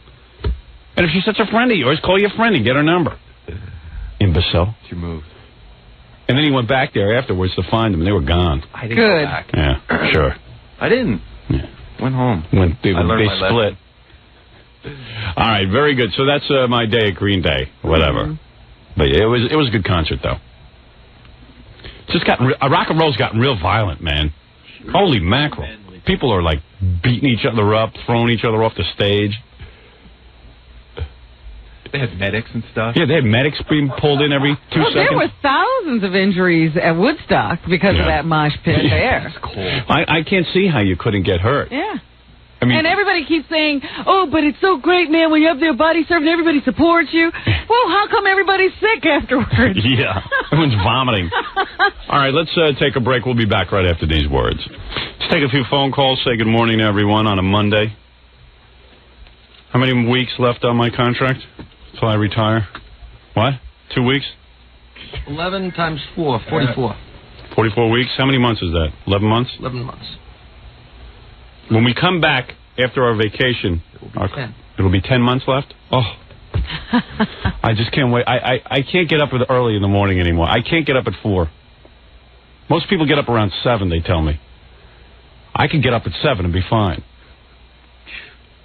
It's something about getting up at 4 in the morning. I don't know, like today my upper back. People keep saying to me, you'll get used to it, or you're used to it now because we've been doing it so long. There's no getting used to this. Getting used to this. Harder. It's harder. It gets worse. It gets worse. It's harder. Do you ever think you'd hear somebody say they get up at 6 in the morning and be jealous? I know. Some guy was telling me yesterday that they get up at 7, to be at work by 9. I go, ooh. That's insane. Sleeping in. Something great about that. Lazy bitch. And when the cold weather hits, I can't get out of bed. It's the worst. I don't know how my body knows it's cold, but it's cold. And rainy. Yeah. Yeah, today it was hard to get up because of the rain. Yeah. Hi, you're on the air. Hello. Yeah. Howard. I was at Jackie's show the other day. Yeah. And he was such an idiot, man. Oh, must have been a good show. Yeah, exactly. He tried to kick me out because I went, boo-hoo! Did he try to kick this guy out, Jackie? There was no way to kick him out. There was no bouncer. If this is the guy, he did that after every joke for an hour and a half. No, it wasn't me, though, every joke. Gets old. Whoa! Whoa! Well, Jackie does it after every laugh. After every joke. What do you care what people do in the audience? Let them do it. You're there making money. Who cares? Let the guy go there and laugh. So what'd you do to this guy? Yeah, Jackie, how'd you get rid of him? I didn't do anything. No, he didn't get rid of me. I just every 15 minutes or so, I would say, would you please stop doing that? It's driving everybody crazy. That had to be funny, too. No, it wasn't. Everybody loved it. Guys who do that always think... Yeah, they always think that it's the greatest thing. Oh, he's got that one, too. I always thought that was kind of funny to go to Jackie's show and do that. Exactly. I thought he'd goof around with it, but he didn't like it at all. He doesn't have much of a sense of humor about himself. No, I had a great sense of humor about it the first 10 or 15 or 20 times.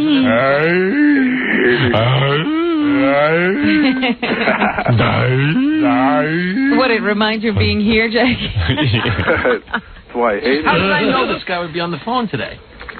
Hey, and don't accuse me of lining him up. I just plunked down these calls. I didn't say anything. Because after a call like this, Jackie goes, I know you planned this.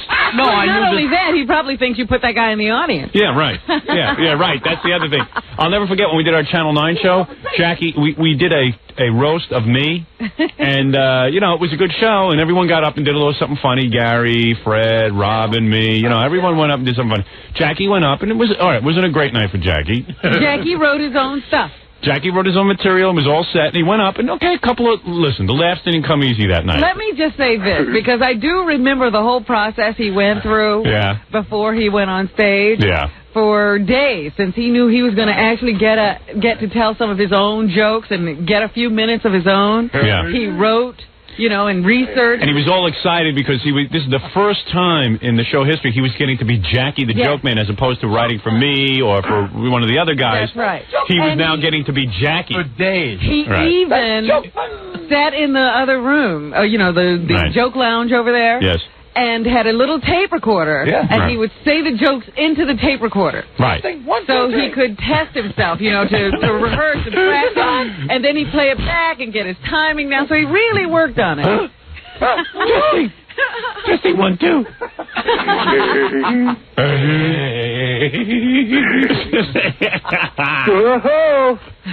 Why can't they keep Jews in prison? Why? I'm just testing. Okay. Why can't they keep Jews in prison? Why? Because they eat locks.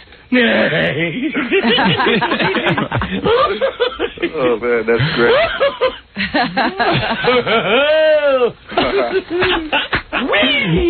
Let's say distance from genius. Let's say distance from genius. So anyway, I can't complain. It was sold out. It was great. So Jackie prepared for the big Channel 9 show and was all excited because Jackie, of course, always is downtrodden because I don't let him do his own material. Nobody ever gets to see that he is the funny man, the joke man. So I said, okay, great. So unfunny. And I was really happy for Jackie because I know it's important for him to have his identity as a comedian, and he likes that. So I was thrilled that he was going up there. And everybody expected it to be his moment because he does this all the time. He is the roast master general of the show. This is his, and I think because there was such pressure on him, he cracked. That's right. And he didn't put his best foot forward. And I remember, the audience was like, so Jackie come out and go, why can't you put Jews in prison? And then all you'd hear was. So then Jackie started... I'll tell you right then, I could have killed for a ho-ho. Right. And Jackie got really upset afterwards and wouldn't talk to me because I had planted everyone in the audience and told them not to laugh at his jokes. Well, even while he was going through it, after he got to the 4th or 5th joke and nobody was laughing, he started badgering the audience and saying, I know that you guys set me up and you're not going to laugh now. Yeah. And I went, oh, my God, now he's mad at me. This is all backfired. How good is your memory, Howard? Pretty good. Why? What do you think? Do you know who told me that everybody was told not to laugh? Who? Who? Pat Cooper? Oh, you're kidding. Who told you that? Oh, the guy who's always straight with everyone? You're kidding. He went up. Oh, did he do that? Funny. So I went up to, you know what? You're right, because I went up to Pat after you told me that. I said, Pat, why did you say, Pat Cooper, the comedian, why did you tell Jackie we set him up? He goes, I didn't want him to feel bad. Good job, Pat. Yeah, great. I said, that's great. I got to work with this guy, and you're telling him I set him up. Right. And this is like his big moment. Yeah, you wanted to make it look like he stunk. So Jackie was furious. Oh, yeah. That's it. I'm not talking to anyone. For 2 days, he didn't talk to anyone. You want me to leave? Yeah. He's going to leave and everything. We didn't know what to do. Wow. And then didn't you actually walk off this show, the radio show? No. We had a fight of some kind. Yeah. You were like totally mad at me. We didn't have a fight. You had a fight. I was like, Jackie. Yeah, nobody could convince you that we hadn't done anything. Right. I said, Jackie. Oh. Where's your memory, man? What? The way it went was, Jackie said to you, Howard, admit that you set me up. And you said, I'm not going to admit that. It didn't happen. And you guys got into an argument. And Jackie just goes, I don't have to stay here for this. And he left. I remember I chased him to the elevator the way we chased Pat Cooper. Yeah, remember you went to the elevator and you go, you know what, man? I remember you had your little bag that you carry, you had jacket on. You just go, I don't need this crap, man. This is crap. And I go, Jackie, come on. And the doors closed and you went home. And then you gave it a week. You said you needed a personal day. I talked to Pat at home. Yeah, and you said you need. Pat maintained his story. Did he really? I swear to God he did. And that's interesting in light of how Pat's being.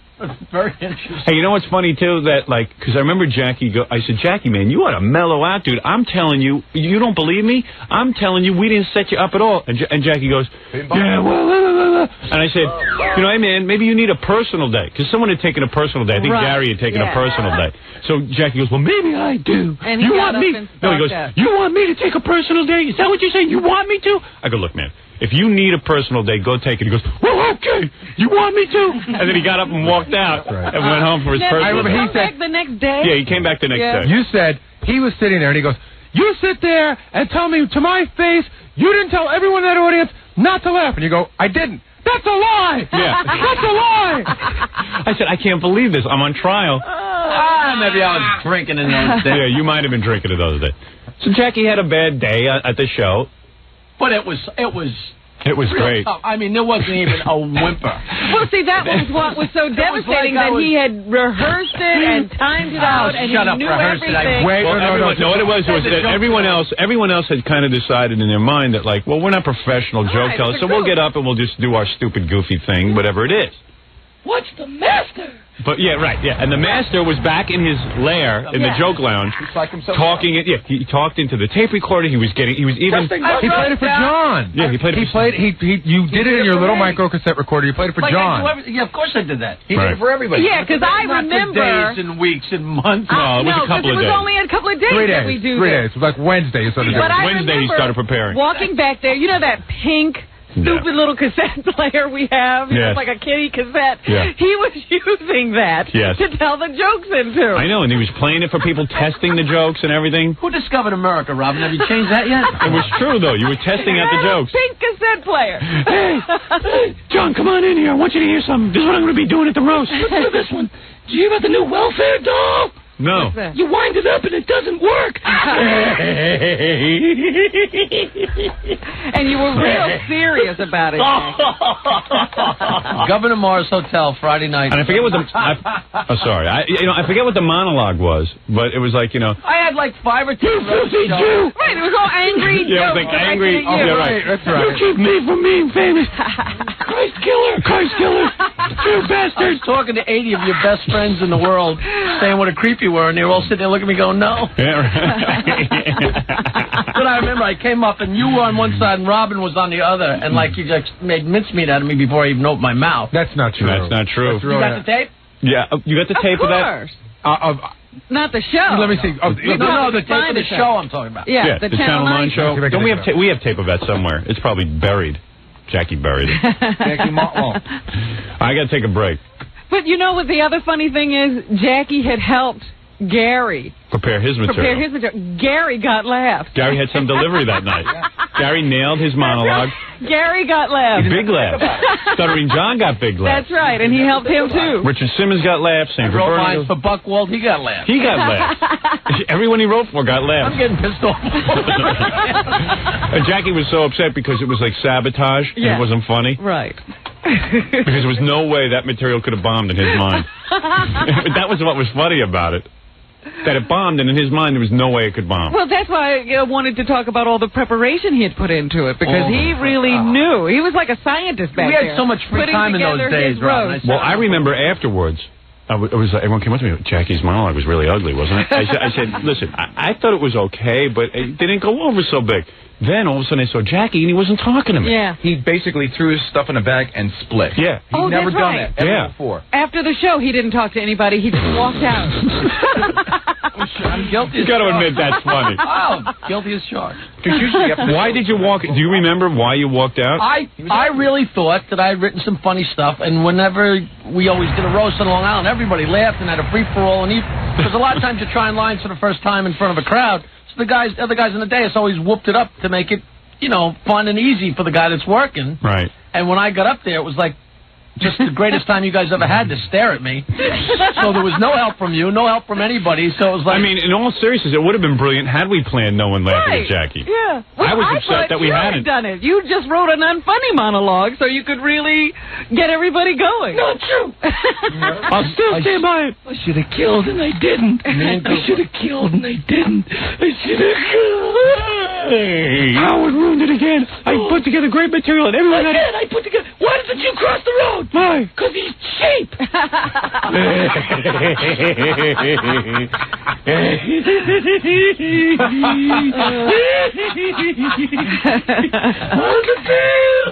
it was one of those... What really killed me was such a great show. That was the only lowlight of the show. Burgers got stuff thrown on him, and Richard Simmons... Everyone was dressed up like a man who kissed Sandra Bernhardt. It was a killer show. It was one of the best shows we did. Except for my stupid joke. We should have the tape any second. And also, you know what? I don't want to burn Jackie. I don't mean this in a bad way, but really, Jackie didn't help me with my monologue at all. Is that right? No. I didn't say I did. Who said I did? We did. I did it all by myself. Did you? Yeah, I got it out of I went to the bookstore and got the Milton Berle joke book. Yeah. It's like 8 inches thick. Yeah. And I just went and looked up like nose jokes and stupid ego jokes. Right. And you killed. should have done that. Yeah, well, that's because I thought of using rim shots. Right. But I remember, you know what I remember, and I'm not cutting you up, Jackie. I remember that Jackie... Why did you stop prefacing everything with, I don't want to give you a hard time? Well, no, because I'm not in here to crucify you, but I remember that you started doing your jokes, and like after the second or third one... You started yelling at the audience. No, we all started looking at each other like... Because no one thought, when we did a roast, the last thing anybody thought they had to think about was you. You were a given. You were going to be funny.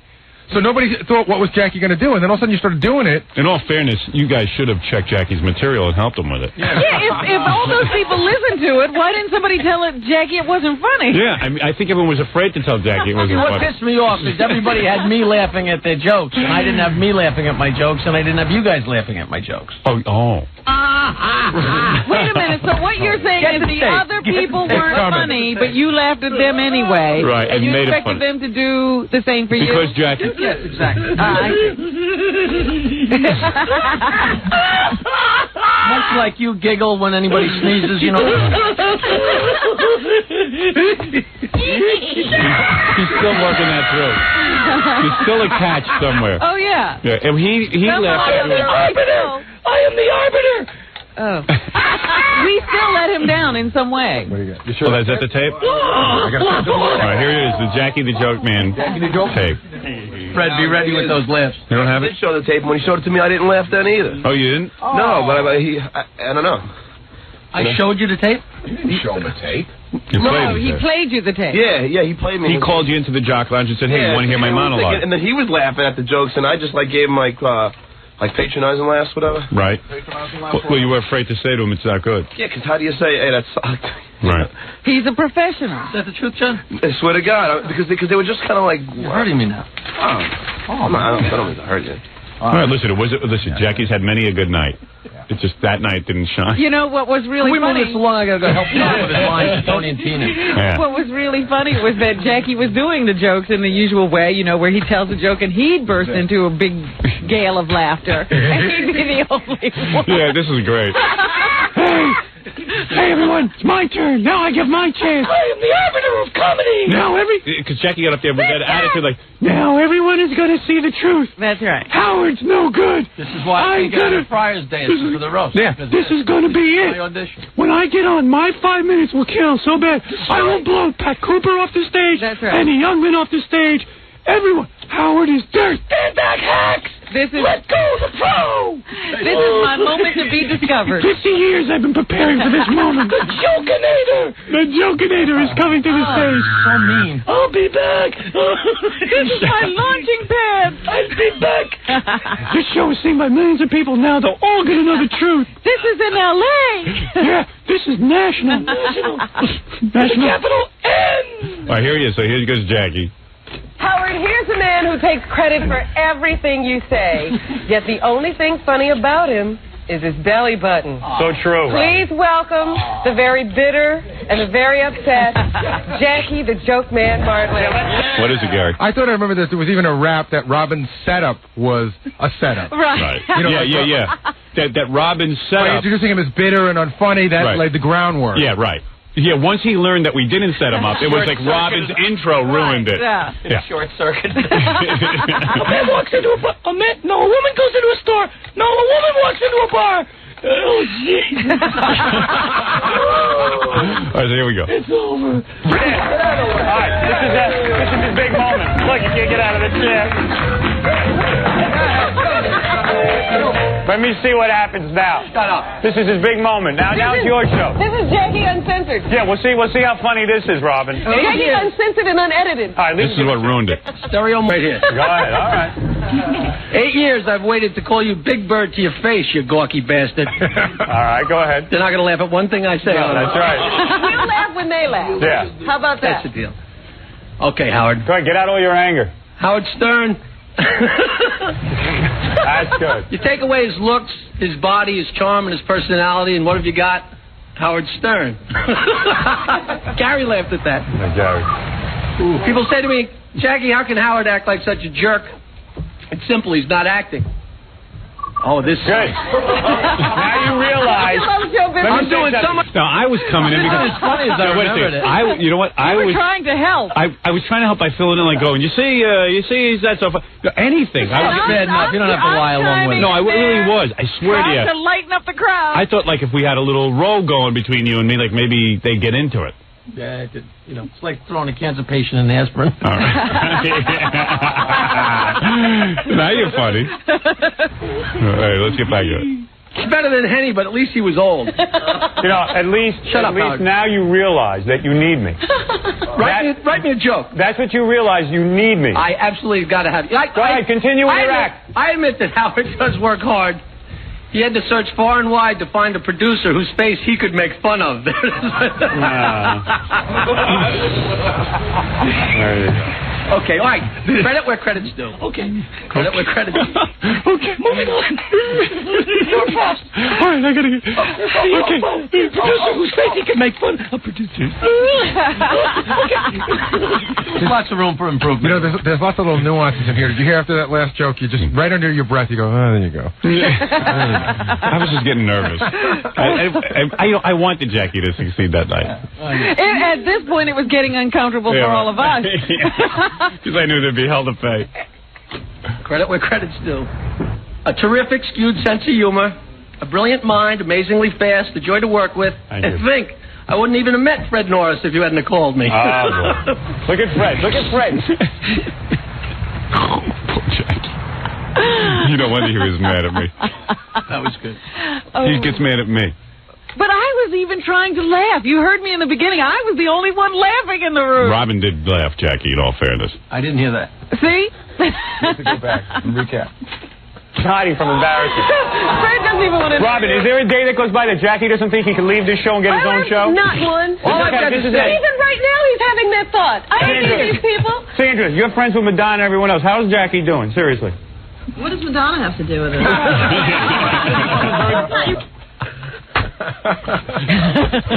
All I know is Jackie went into a real bad he went to depression. a funk. He went to a funk. Goodbye. Goodbye. I'm going down to the strip clubs. Chinese comedy crapper. Joey's House of Ha-Ha. Governor Morris Hotel, Friday night, 2016, with John Tarantino. He really is funny. It was a bad night. I've improved. At least say I've improved. No, you had a bad night. We haven't seen you do another roast. It was your big night, and you were all excited, and you put too much into it. I swear to God, right now, when he brought in the tape, I thought it was going to be funny. What do you think now? Now what do you think? I am on your side. A little distant. No, I think Fat Cooper's crazy. Right. Well, listen. My CD is selling well, and I'm glad this is on it. That's all. I'd put this on it if I were you. I think it's funny. Oh, that's hysterical. It's funny for all the wrong reasons. Well, you know, everybody has a bad night. Everybody. A lot of pressure there. Yeah, like right now, Bill.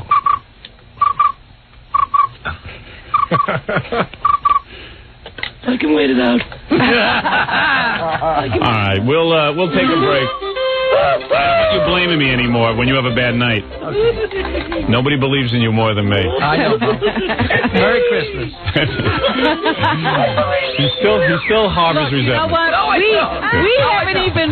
We haven't even brought that tape out in a number of years. You finally got it through my thick head. I will admit it. And anytime Jackie gets out of line now, we ought to keep that close by. You'll never convince me that Star Search was sweetened, but that one I will do. All right, there you go. Jackie the Joke Man Martling, and there he is and get his new CD. All right, we'll take a break, and we'll be back right after these words.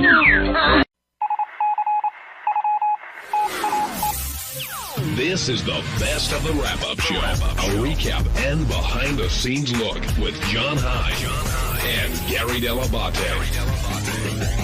The best of the wrap-up show begins now. Hey, it's Sal Governale, and on Monday's wrap-up show, we discussed Richard Christie's wedding. Who's coming? Not Robin, not Gary, not Fred, and maybe Howard. We discussed it, and we also discussed the fact that I may get a little crazy. Will I? Check it out.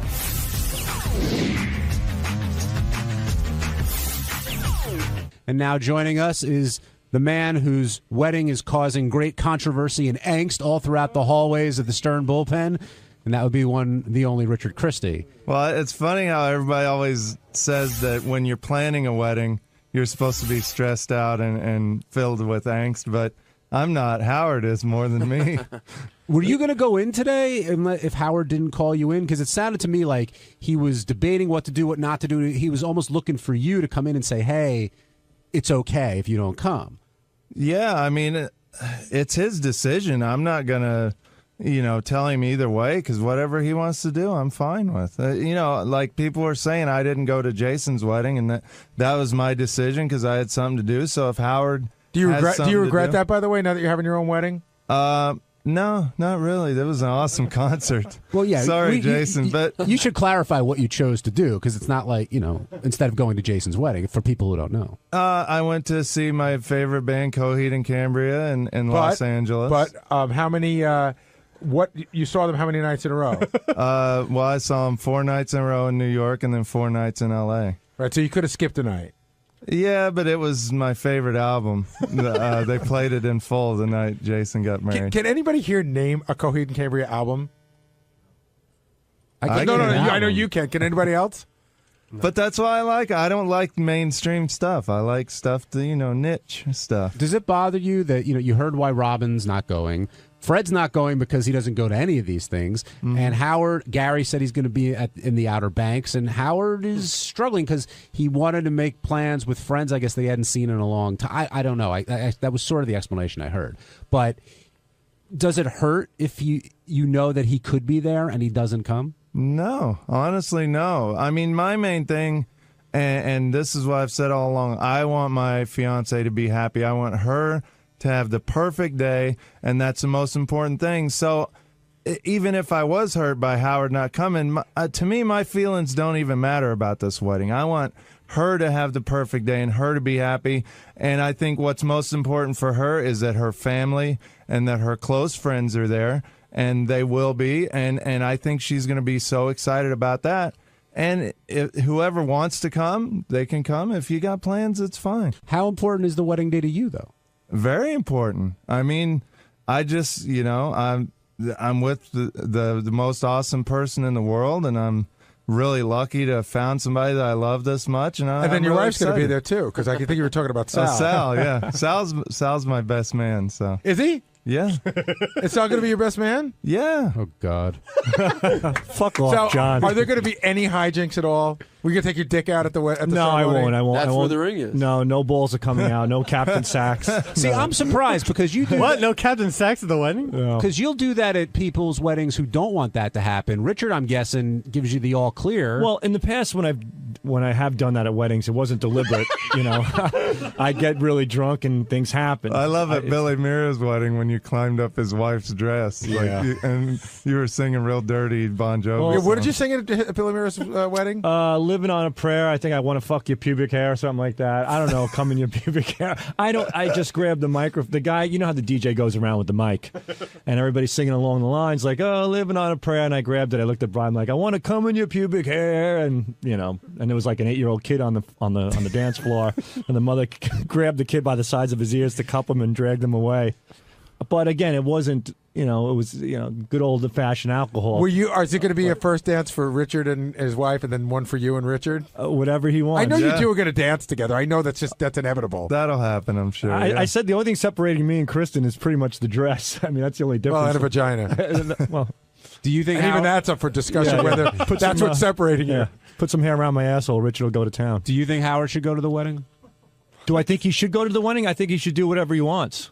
But if he's miserable, by all means, no. If you're miserable, nobody wants somebody miserable there. And he's made it clear that he's going to be miserable. So if Howard's going to be happy with his friends away, by all means, I suggest he does that. I've been to weddings that I didn't want to be at. And all you do is stir your coffee, listen to some shitty music, and you can't wait to get the hell out of there. But are there things that you go to that you don't want to do, but you know that it's the right thing to do? Yeah, home every day, pretty much.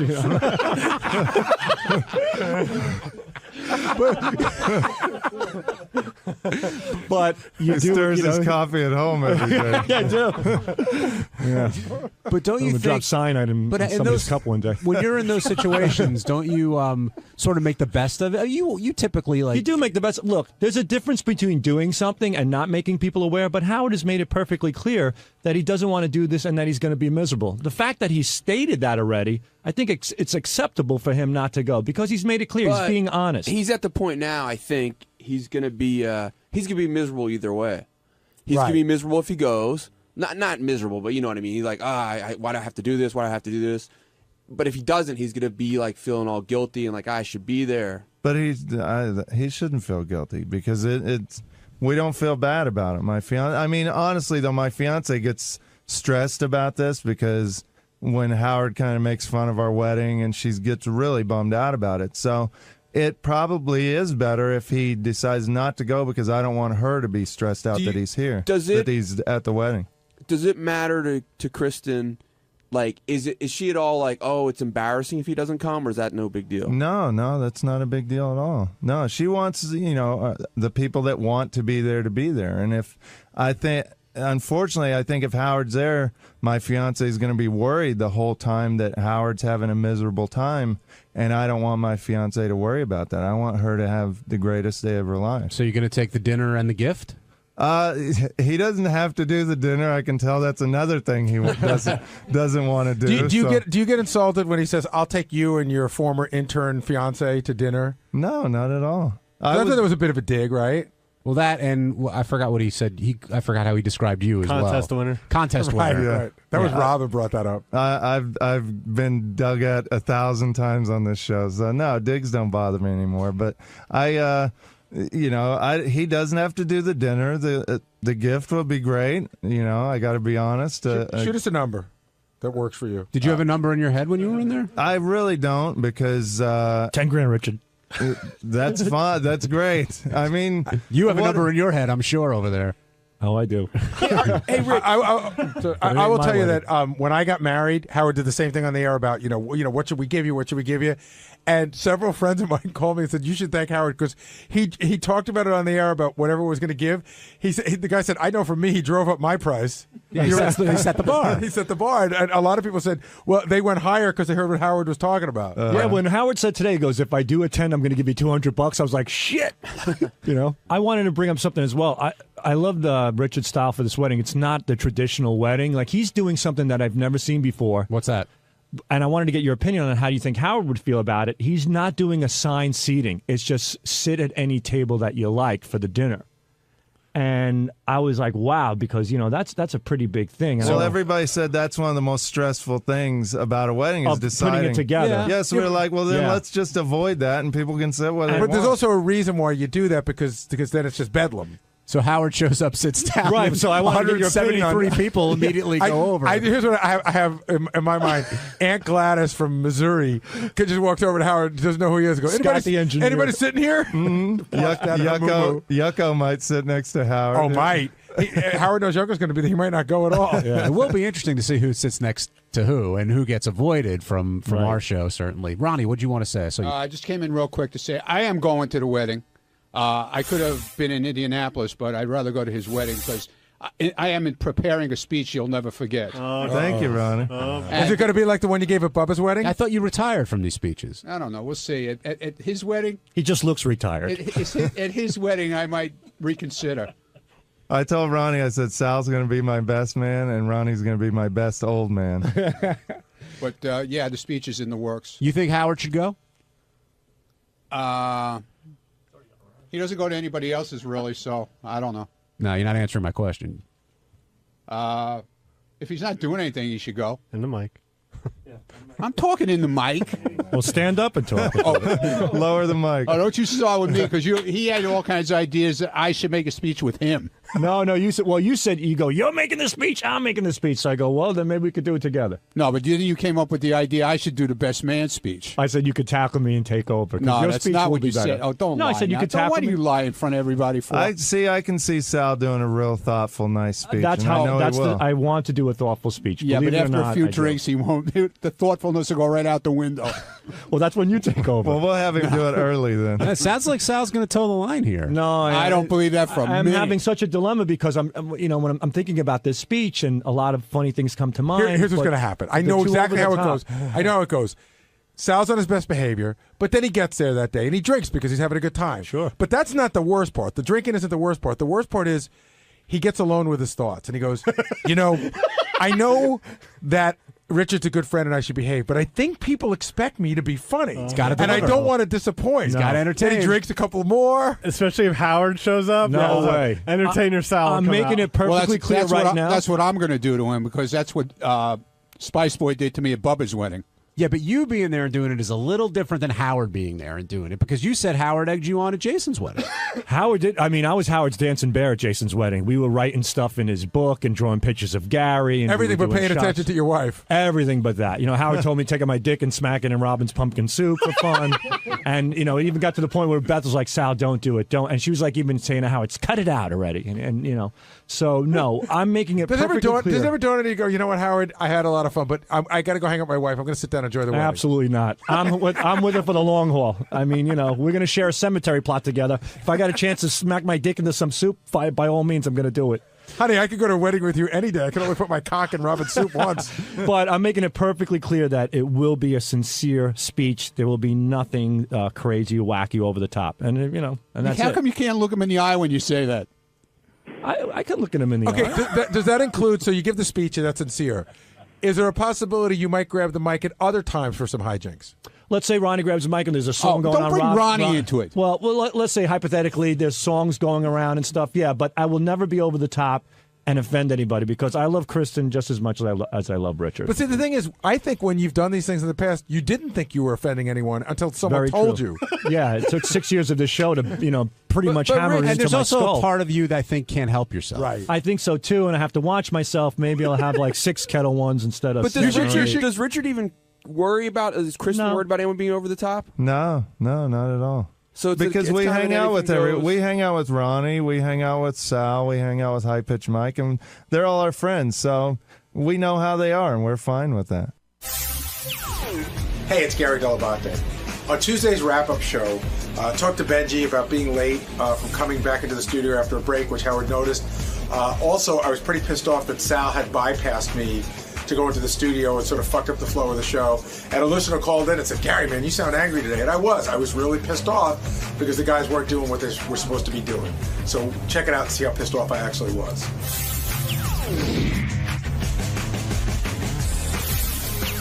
Benji can't get back into the studio after a commercial. And Benji, today, did you have like a medical appointment out in the halls, or were those guys here to shoot something for Howard TV? Can you explain what was going on?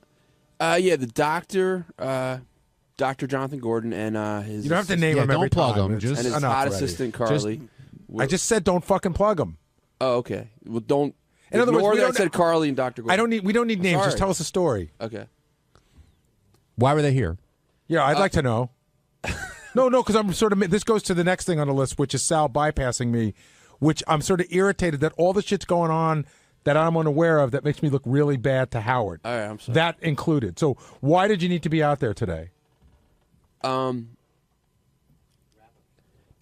doctor was here. They were doing a behind-the-scenes interview with him for the show, right? For the TV show.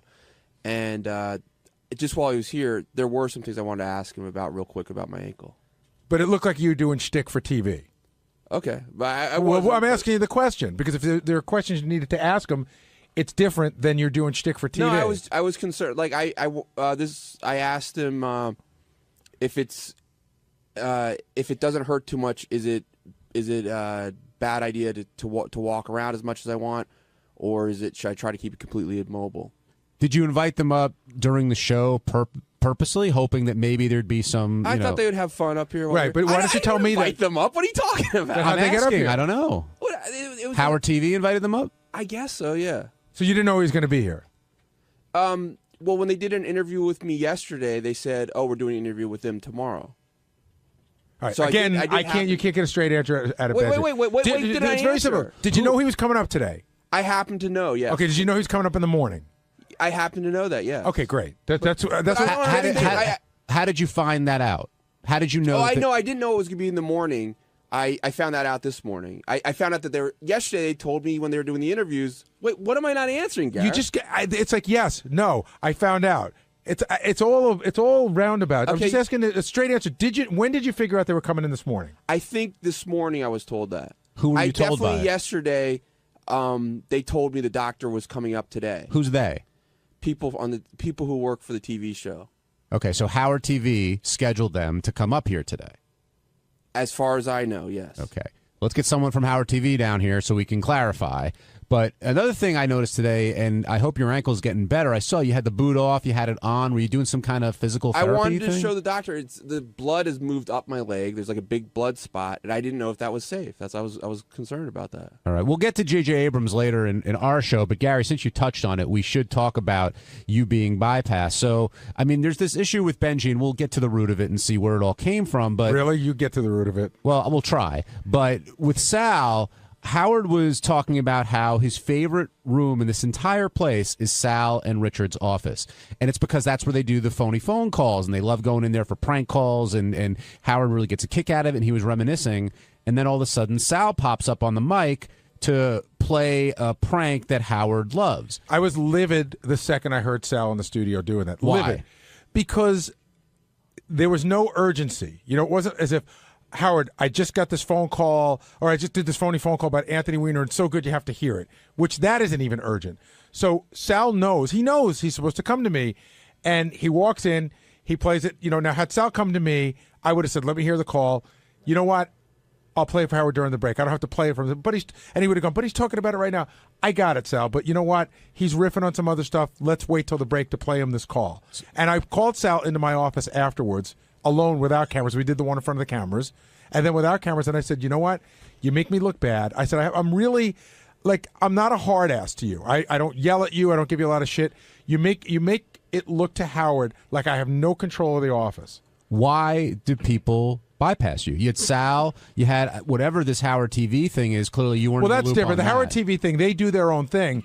That they're fine to shoot their own stuff. Benji going there is a different thing. The Howard TV can do whatever they want. All right, Ganji, it doesn't have to affect us. Did you invite them up here? No. So what happened was Benji's doctor, we needed to do an interview with for the behind-the-scenes show. He's got limited time, so we needed to. Usually we try to do stuff in the afternoon. He needed to come up at this time. Got it. We used the green room to do our interviews. So yes, we booked him to come up at that time to do that. I think Benji knew he was coming up and decided to come out to say hi. And then what happened was the doctor's like, Benji had a question about his ankle. Then the doctor starts going, okay, let me see it. And he kind of did like a little bit of an exam in the green room. So I think that's what took Benji so long to get back. So I think it was like, I don't think Benji had that intent. Right. I think the doctor was like, let me see it. And Benji probably was like, oh, okay, let me show you. And then they were talking so about the door opens and all Howard knows is that Benji's doctor's out there and he thinks the whole thing's a big bunch of shtick. Right. He doesn't know what's going on. Because Benji didn't explain it that way. And I would also like to know when people are coming up during the show as well. In other words, if your guy's shooting a thing with a doctor and I got, say, J.J. Abrams in the green room across the hall, I'd like to know what's going on so it doesn't look bad to our guests. Right, okay. I mean, I assumed you were CC'd and looped in on that. Well, why would you assume that? I just assumed you were. I wish I was. Okay, all right. All right, so that explains that. And though when Howard started the show again and saw Benji's chair was empty without knowing the reason why, he was pissed. I mean, he was really pissed. And Benji, you just said, sorry, I'll be there the next time. Right. And hopefully that's what's going to happen. Now with Sal, this has happened before on the show. Not just Sal, but other people have sort of gone. I mean, the rule is if you want to go into the studio, let Gary know. And I'd say, you know who's a great example of that? Who is literally the perfect person is Ronnie. Ronnie always comes to me, sticks his head and goes, he's talking about this, can I go in? And I almost always say yes, and sometimes I don't. But Ronnie always asks. Yeah, and it's rare that you say no, or if you do say no, you give a legitimate reason why. Yeah, and I, by the way, which I don't have to, but sometimes I'll be like, I think we're moving off that topic. And listen, Howard trusts me to keep the flow of the show of what's going outside in the office. So having known this, Sal, why did you go in? Did you just feel like Howard was on a roll and you wanted to compliment it? What were you thinking? I just used poor judgment. I really did. But what were you thinking? Like, were you thinking that the call was so good apparently that you had I to wasn't, get it to him? Apparently I wasn't thinking enough because I should have stopped by your office. And 99% of the time, unless Howard calls me in, I do go to Gary. In this case, I don't know. He was talking about the prank calls, the prank call room, and then he was talking about his prank calls as Fart Man. And we had a particular prank call that I thought would be real good. Now, I should have went to either Gary, which wouldn't have been a problem, or simply went to Will. 99% of the time, when Howard's discussing something, I just put up a note. I give Will the media and put up the note. I don't know why that I did it. I felt like maybe because we were somewhat of the topic of the conversation, it would be okay, but apparently it wasn't, and I do apologize to Gary. Is it fair, Sal, saying 99% of the time he does come to you? No, because it's 100% of the time. That's the rule. Yeah, it's 100%. No, I understand that he's apologizing, but he knows better. I definitely I made the wrong call, and I got my ass chewed out for it, deservingly so. I mean, Howard gave me a nice beating as well. Well, Howard didn't love the call that you brought in there. That was the other problem. Yeah, and that's the thing. And by the way, if it had gone well, I'd have the same conversation with you. Sure. I really would. If Howard loved the call, I'd be Right. like, you got to run that by me because it could have gone horribly wrong. That's right. As far as the call's concerned, what baffled me about the call itself, I mean, this is completely aside from Gary, getting to the call. We've played that call numerous times. I even have documents of the call being played and comments being made about the particular call. But again, people change, times change, attitudes change, things change. And that's my job. And that's my job is to decide. Gary could have filtered that out. Right. So. And if I made a mistake, again, I'll always take the bullet if Howard says, why didn't you tell me about that? Hey, Howard, it was my decision. Yeah. But it's got to be my decision. It also seemed like Howard was in a real flow talking about the prank calls and where he was going. And when you get in his his line of sight. You better have something great if you're going to interrupt you're like him. a fly going right up his nostril. I mean, it's just bad news, and that's what I was. I was that gnat, and he whacked me pretty good. I walked out with my tail between my legs. Biggs in Boston, welcome to the wrap-up show. Hey, what's up? Hey, Gary, you seem very fucking angry today, man. I am. I am angry because the South thing coupled with the Benji thing makes it look to Howard like I can't control the office. So I am angry. Yeah, it's I'm a big fan. It's almost uncomfortable. Yeah, well, you know what? But I'm dealing with stuff like, listen, Howard didn't chew me out, by the way. I'm putting this on me. But have you ever done something where you know your boss just thinks you can't handle your job and you feel like shit about it? That's how I'm feeling, and I'm feeling that I feel like I don't have control. So yeah, I'm pissed. Obviously it makes for great radio. I just haven't seen you like that, or heard you, I should say, like this in I don't even know when. I can't even say the last time that you've been off this angry. Well, I'll be better in the second half today, I promise. On Wednesday's wrap-up show, we had a girl in here earlier in the day who was smelling our armpits. So when we got on the wrap-up show, we started smelling armpits. And Gary smelled like onions. Benji smelled like asshole. And then I smelled like the greatest ever because I was wearing my Mama deodorant. So check it out and see what it's all about.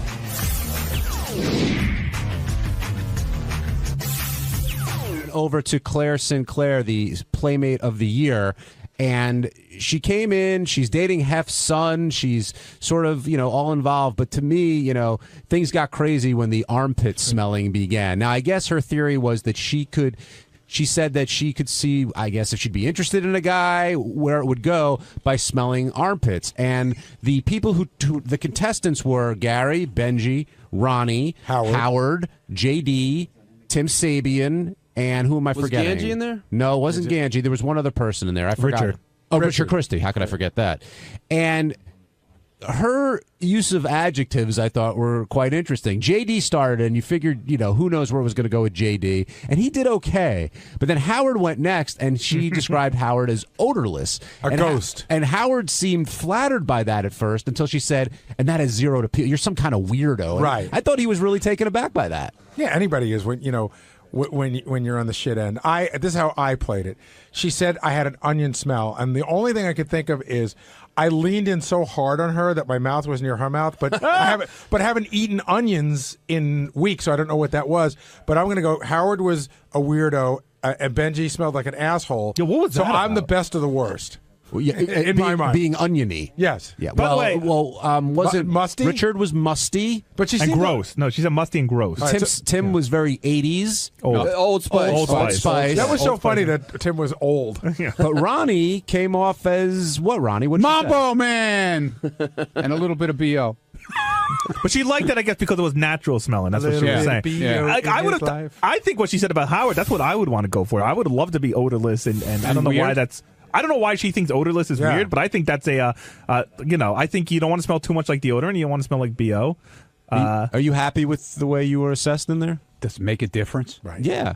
How does it make a difference? Well, it affected Howard. What she had said. It didn't affect. I mean, it affected me at the time. It was like, oh, cool. I'm one of the cool guys in the contest now.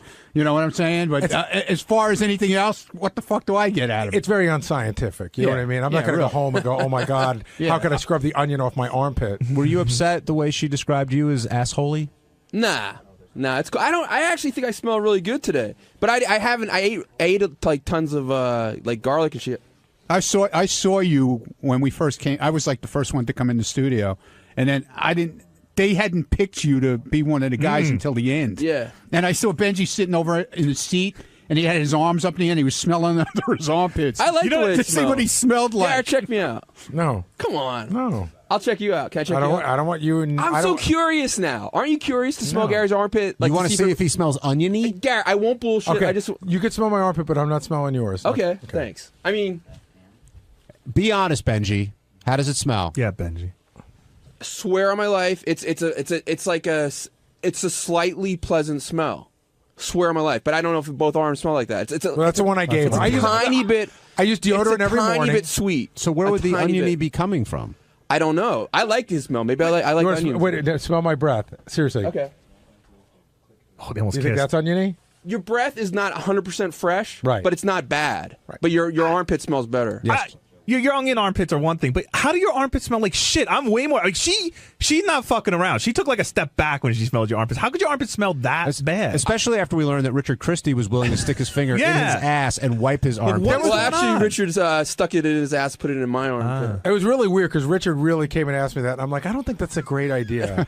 That surprised you that he asked you that? Well, the other thing too, he goes, yeah, because I could get a rash on my arm. I go, what about her? Yeah, well, I don't think that. Garrett, come on, smell my armpit, man. Come on, Teddy will smell it. Teddy's all right. He's not doing anything.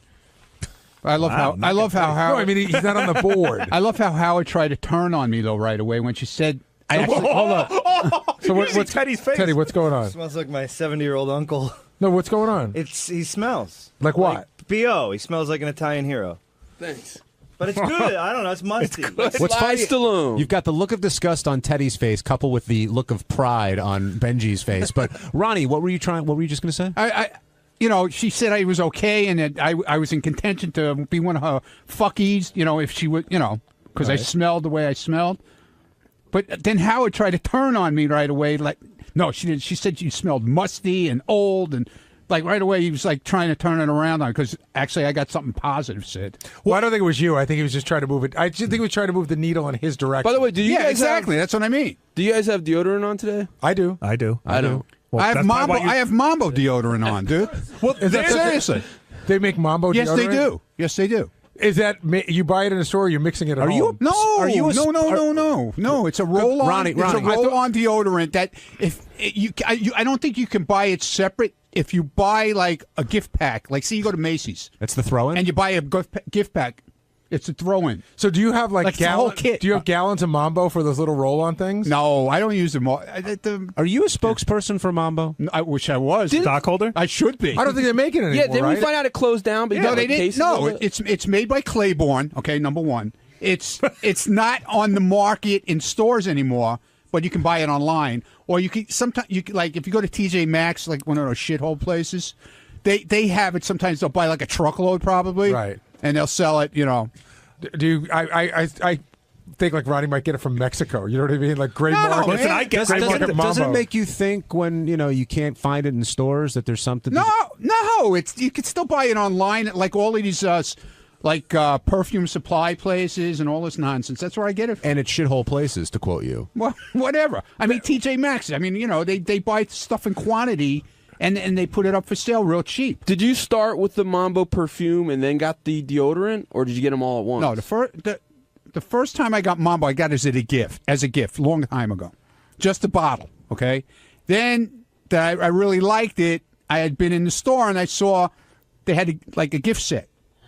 Where it comes with Mambo cologne, Mambo aftershave, Mambo deodorant, and Mambo after shower gel. Or Mambo shower gel. What about Mambo bar of soap? No, Mambo shower gel. See, my weekend deodorant is Mambo. Okay. My during the week deodorant is Gillette. Why? Because it lasts longer. I noticed that the Mambo doesn't last as long. When did you realize that? Because when I started to stink. So Gillette during the week, Mambo on the weekends. Will had told me it was a possibility that I might be in there to get my armpits smelled. So you prepared. So I put the Mambo on. The Ronnie sense. And I got it down in my car. I got a little travel one. Like when I go to India this week to do the Rick's thing, I'll take that and put it in my travel bag because it's small. Was the travel size Mambo part of the gift pack? Yes. Yes. Okay. Mr. Mambo. So on weekends, but sometimes in the gift pack they give you a large one, and sometimes they give you a small one. Do you buy these gift packs for yourself? But they don't have the gift packs anymore. You can't get gift packs. But did you used to buy the gift packs? No, for yourself? I got them as gifts. I understand that, but because people knew I liked Mambo. Like my son would buy it for me, say for Father's Day. My wife would buy it for me for my birthday. I mean, no disrespect to Mambo, but I had never heard of the brand until you mentioned it on the show a few years ago. Oh, it used to be in the stores all the time. So when you put on the cologne, let's do Gillette during the week before we do Mambo on the weekend. Where do you put it? Do you spray all over? No. We're talking about the cologne, not the deodorant. Okay, so deodorant, you just armpits and that's it. Yeah, what do you think? I roll it on my body? I don't know. What about the cologne? That would be the cologne goes on my neck. Just on your neck. That's it. A drop, a splash. How does it work? During the week here, hey, at work, so it's not too crazy. Right. 2 sprays. Do you do it like a chick? But weekends?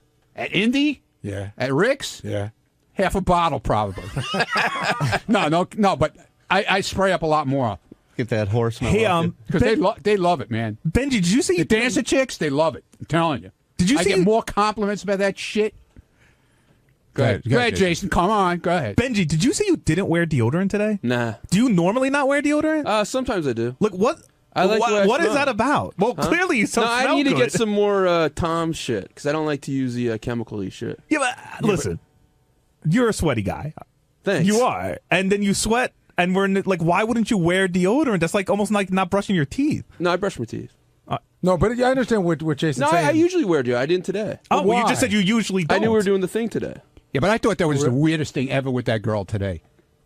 A 20-year-old girl trying to figure out how she's going to fuck a guy by smelling his armpits. That's a lot of studies say, like, I always thought we should do this on the show. I actually pitched it once that, like, a lot of women can identify their husbands by the smell of their shirts. Like, you could give them, like, 20 shirts, and they could tell you which one was their husband. Mine smells like Mambo.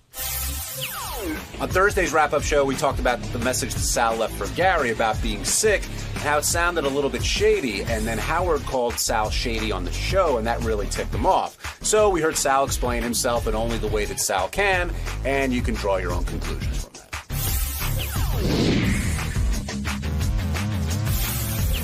Sal, glad you're here and feeling better. Shady Sal. You've got a big. My name is. You've got a big gig coming up, right? Yeah, this Saturday night in Hollywood. And you guys are just showing up, basically. Thank you, Jason. That's coughing up mayonnaise. Fat fuck. Langford said in the news that you guys are showing up doing like a meet and greet kind of thing. We're doing a meet and greet, but Club Bordeaux was rented out from Clean Box Entertainment. If you go to Clean Box where you purchase your tickets, we make it perfectly clear, not to mislead anybody, that it's not a comedy show. It's a meet and greet event. Now, you do sound a little bit, like your throat sounds a little bit hoarse. What was wrong? Like, did you get like a 24-hour bug or something? I think it was like 36 hours because once 6 o'clock hit in, I couldn't get out of bed. And I told my wife, I said, look, I should call Gary now at 7 o'clock. And she says, just barrel through it. You're going to be fine in the morning. That's her way of saying, please don't stay home anymore. Exactly. I said, well, I'd like to give Gary a head start just to make him aware of it. And what I was going to do is call Gary and say, look, if you don't see me in the morning, I'm still in bad shape. And she says, you're going to be in fine shape. Just take a shower in the morning. You'll be fine. I called up my doctor. He told me what to do. Take lots of Advil, drink lots of liquids, and just lay in bed and just fight off the bug. And that's what I did. I got up in the morning, hopped in the shower, got out. I was real woozy, and I called Gary at that time. And I thought it was my responsibility because Gary's made it clear to me. Look, get in touch with me. Oh no, there's nothing wrong with calling me. Oh no, and I thought I used good judgment into thoroughly explaining it. Did I over-explain it? Maybe in Howard's eyes, but Gary, as my boss, I think I had to do the right thing. But the funny thing is, what really pisses me off is that when I got off the phone in the afternoon, my wife came by. She goes, the way I heard you in the morning, you explained every single solitary move. She goes, it sounded so like you rehearsed it almost. And I go, you know what? You don't know how the show works. I intentionally did that to make him aware of the state I was in. I think when you got to the part about how you had to call Brian Phelan, I don't know why. I think it was completely unnecessary. I got up. I took a shower. I agree with you there. After hearing an explanation like that, do you think Sal is sick at that point?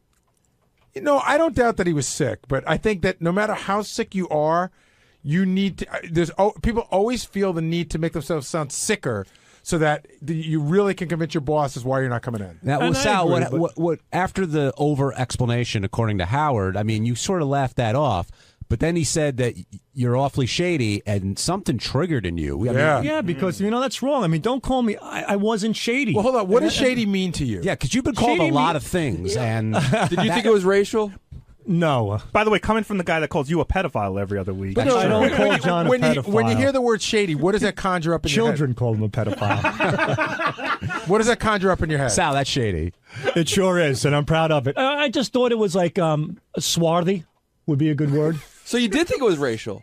No, swarthy's not a word. What's so funny, Gary? But you think so shady, you don't like him referring to your skin color. My skin, Gary, what the fuck is so funny? Mark that down. Did I say something wrong? No. You're perfect. I thought, it was just like let's go back. Like shady, like a slimy scumbag. Somebody, a manipulator. That's how I take shady. I mean, you can't, and I'm like. But if he would have said you're an asshole, would you have gotten just as angry? No, probably. There's something not. about shady that just got you. Yeah, it's like that word gets under your skin. Who's called you shady in your life, Sal? Nobody really has, but. Shady's, call me an asshole, call me a scumbag, whatever you want. Howard does it all the time. He says it all the time. But Shady, he's implying that I deliberately lied. You're calling me a liar in this case. And that hurt. And it wasn't the case.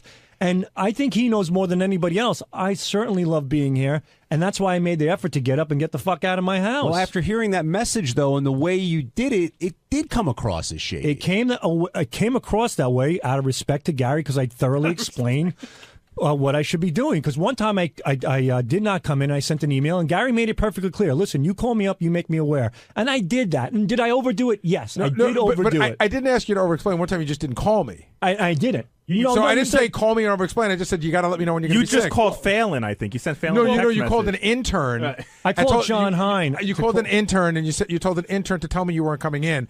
I want to just know what's going on. Well, I assumed it was my responsibility to thoroughly explain it to you. And, you can't foul me for doing something where I was thoroughly explaining I was just myself. We're not mad at you. It just sounded funny. Well, if Gary I know you're not mad. If Gary hadn't told you to do it that way, what would your phone call have been? Like, how would you? I would never. To me, it's shady to go, "Hey, Gary, I'm sick. Goodbye." Like what? That just sounds odd. I just wanted to thoroughly explain to him what happened. This never would have happened if I didn't listen to my fucking wife, and I would have called Gary at 7:00. Everything would have been fine. So this is your wife's fault. Oh, yeah. In this case, it is. You know what I'm getting? What I'm really getting out of this whole thing is there's two people who don't want to be in the same house together so badly. You said this morning, I wanted to come in more than life. I didn't want to be home, and she doesn't want you to. She doesn't want you to stay. It's the craziest thing. Didn't you have that story? And then I'm laying in bed, and she has all her goddamn shows on TiVo. Well, didn't she say she's busy all day? I'm watching Nate fucking Burkus. I'm ready to blow my brains out. Well, did she make you sleep in a different? I never even heard of Nate Burkus. I don't know who that is. It's Oprah's little protege guy, I like him, fashion designer weirdo. Who is he? Nate Burkus. What does he do? I know everything about this fucking Tell guy. me. He does. He designs furniture. He did clothing. How to set up your house. The only thing he's missing is a twat. This guy. So how does Oprah treat him? How does Oprah treat him? Yeah. I said, where the fuck did this guy come from? My wife goes, this is Oprah's guy. Oprah's like Dr. Oz was discovered by Oprah. This guy is the Dr. Oz of furniture and frilly shit. And so I'm watching this Nate Burkus stuff. Do you think this Nate Burkus guy is going to succeed, Oprah? He is successful. He's why? What did Oprah tap him? What is he? Who the fuck knows what he is? He's a male Martha Stewart. That's what he is. He's a male Martha Stewart. So how is he going to become the next Oprah then? I'm confused. No, Oprah tapped into this guy. He's kind of like, he's very successful, and apparently at what he does, women love him. He's like the male Martha Stewart. He has this stupid show that catered to these fat soccer moms that are sitting around picking their twats all day, and he talks about rearranging your furniture and your clothing and how you should look and how you should groom yourself. Just a bunch of garbage. Anyway, I'm subjected to this during the day. Believe me, I'd much rather be here having fun and doing my work than being home. I didn't want to be home. But my wife always says, barrel through it. Well, let me tell you something. Last time she told me to barrel through it, I had swollen lymph nodes and 103 fever, and the doctor said she was crazy. Sal told a great story on the air a couple of winters ago. Didn't your wife one time, because she didn't want you at home, dug out your driveway of 18 feet of snow just so you could go to work? Well, my car didn't start, and she shoveled it out for me. I thought you said today, Sal, I thought you said today that she made you sleep in a different part of the house or something? No.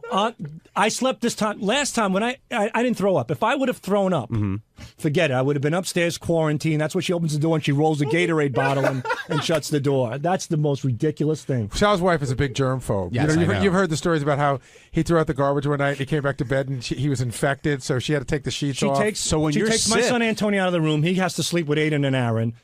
Antonio's room's quarantined. The window's got to be cracked, even if I'm freezing to death with the chills, because the germs will circulate and go down the stairs and hurt everybody. So I have to sleep with the window cracked. She opens the door, she takes Gatorade, and she rolls it towards the bed and slams it. And she throws did she throw a box of toilet or Kleenex in there? Well, everything that I need. It's like a prisoner getting bread and water. I don't know why I never noticed this before. Antonio, Aiden, and Aaron. 3 A's. 3. If you had a girl, would it be an A, like Anastasia or something? Maybe. And I'm asshole. No, so but it's is 4 there A's. a reason for the A thing? You know, it started off with Antonio because I named him after my dad, and then she wanted to go Irish, so we went with Aiden, and then Aaron, which is Jewish. I don't know where that came from. When you were looking for the third, because she spends money like Elvis Aaron Presley. and I feel like the beaten down husband. So, but when you went for the third name, did you only look at A names? No, I looked at names that kept her quiet. Like, sure, this will work. Fine, let's Sal go with hates it. to read. He didn't make it through the A chapter. Yeah, I didn't get to B and C, and they're all going to go to Adelphi. So when you're sick, how do you get out of quarantine? Because you don't know necessarily you're 100% better. Well, in this case, she sleeps under the covers. She brought me a comforter from the closet that I have to roll myself up and cocoon myself on top of the covers because I might contaminate the inside of the bed. So I was rolled up in that way, and that was fine. I was okay with that because sometimes I go to sleep that way as well.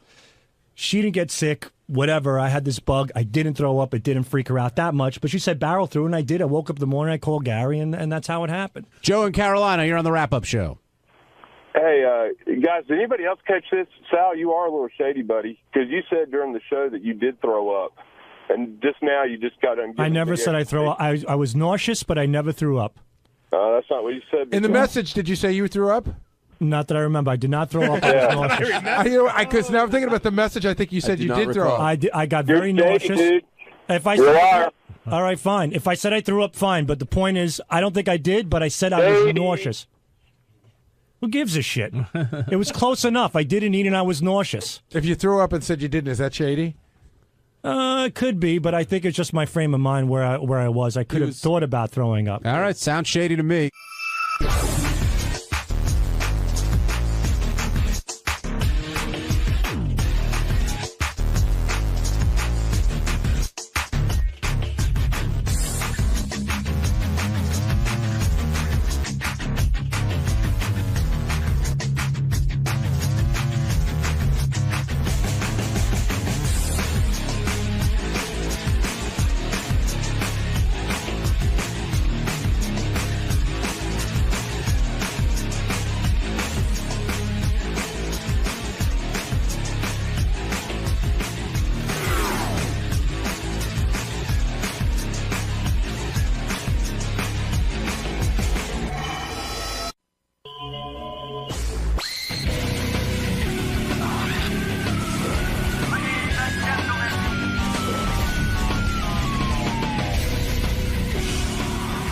Mark, you're on the air.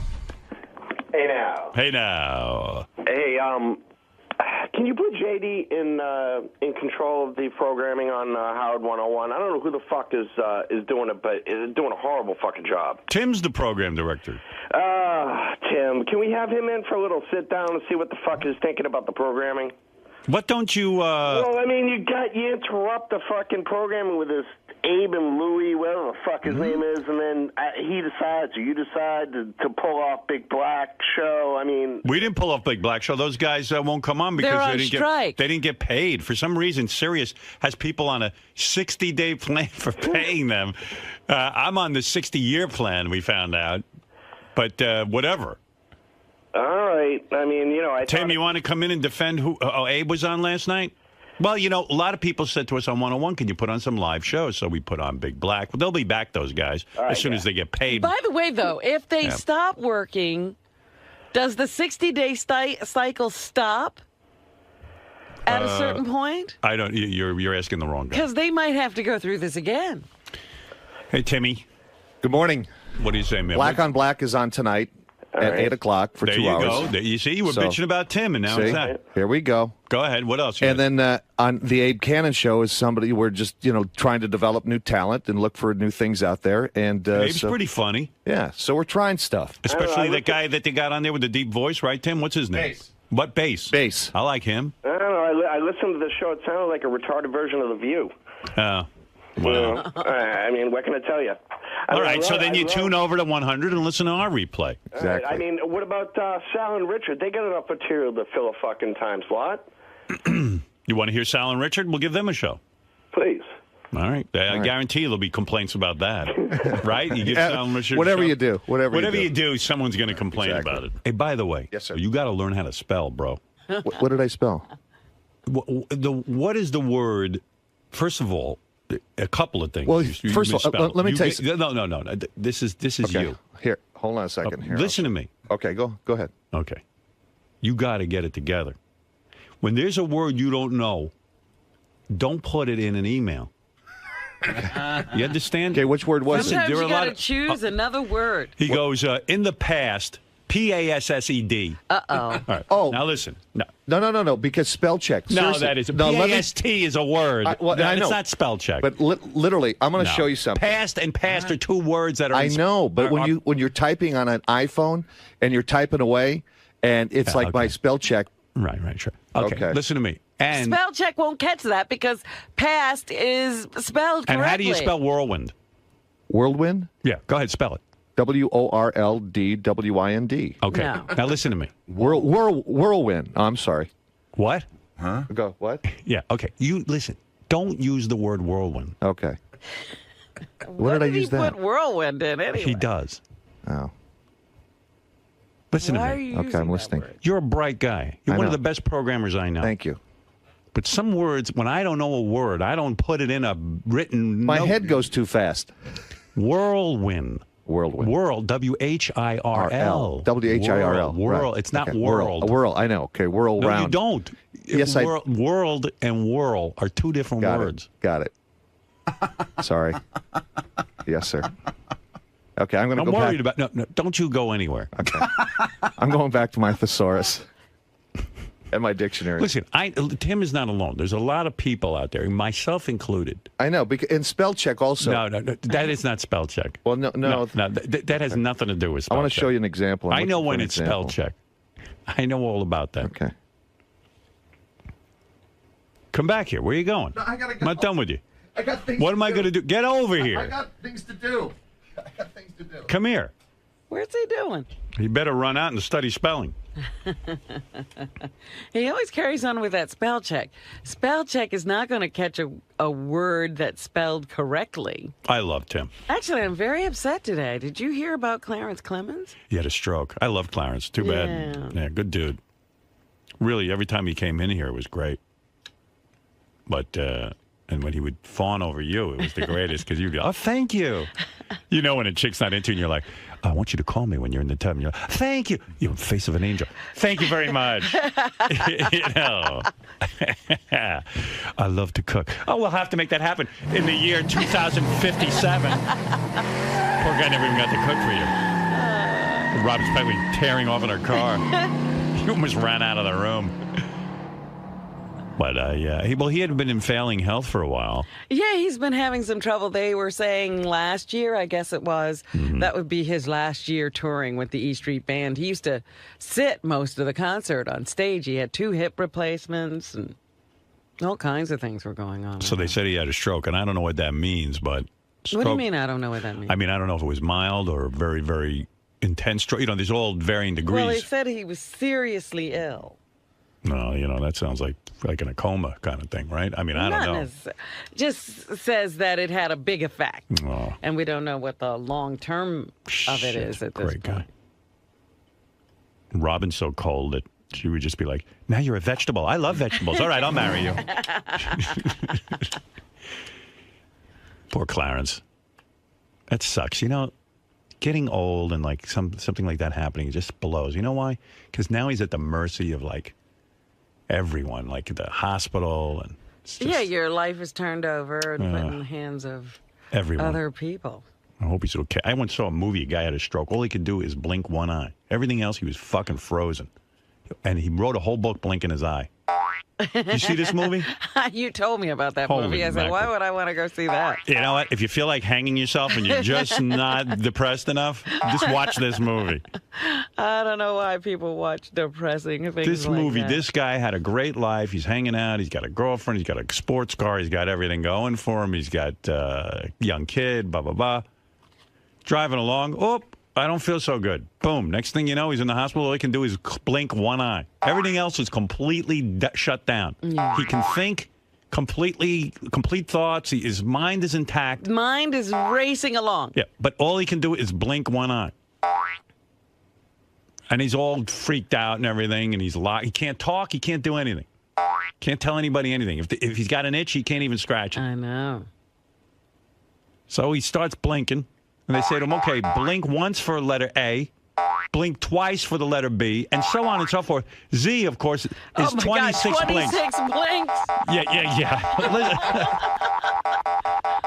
Forget it. This guy, so he decides to write a book. By the way, the book had I don't think it had any Z's in it. As far as I can remember. The word zebra didn't appear. Yeah, he just stuck with the first 7 letters. He changed it to striped horse. But this guy starts blinking. And can now imagine the tedious. Like, okay, the first word. And. Or the. Here we go. Here's T. T already is, way up there. All right, let's go now. H. E. Oh, thank God for E. Wait a second. I think I made a mistake. How do I take that back? Where's my spell check? Can you imagine this guy? He's blinking away, and it gives him purpose, Well, what else is he going to do? He's laying there all day. Might as well blink a book. I think if he smacks his head into the wall, it means go back and delete a letter. I mean, I said, I don't even know how he's doing this. And this woman, these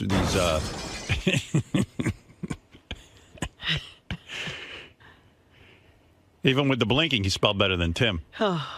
We have a couple of notorious bad spellers. Who else is a bad speller around here, Gary? Well, Sal's pretty bad. Sal's the worst. Yeah. Tim could beat him in a spelling bee. And Steve Brandano could... oh, no kidding. Yeah. Where did Steve go to college? UMass Amherst. Yeah, that's got to be an easy school then. Sal says he's smarter than Tim. No, Tim can beat you. No way. Sal, you're the worst speller I've ever seen. Not a chance in hell, buddy. Yeah?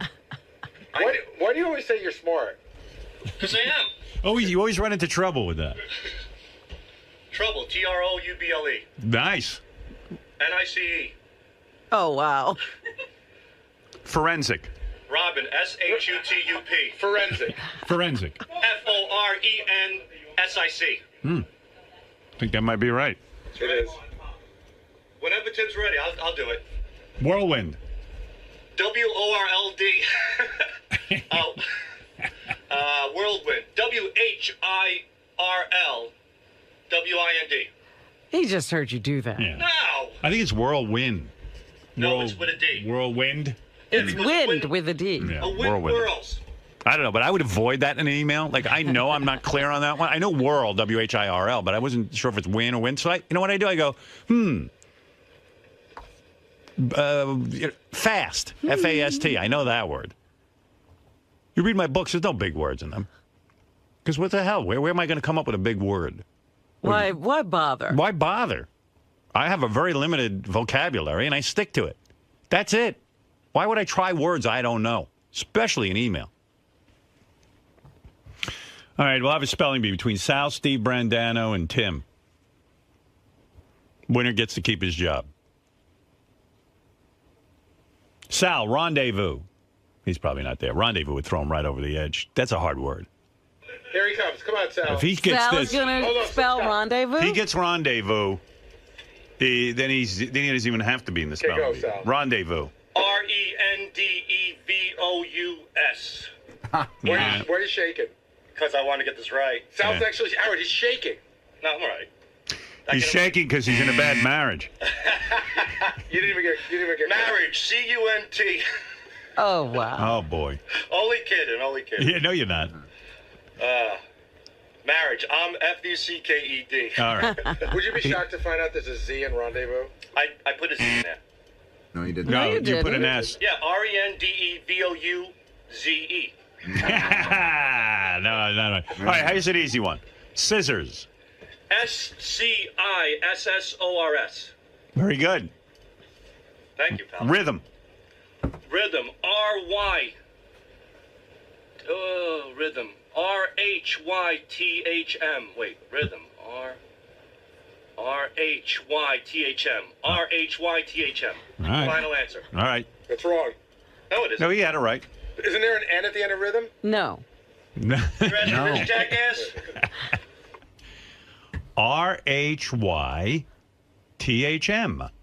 Where's an N? Rhythm and... Fucking... Gary, you're going in the spelling bee, not Sal.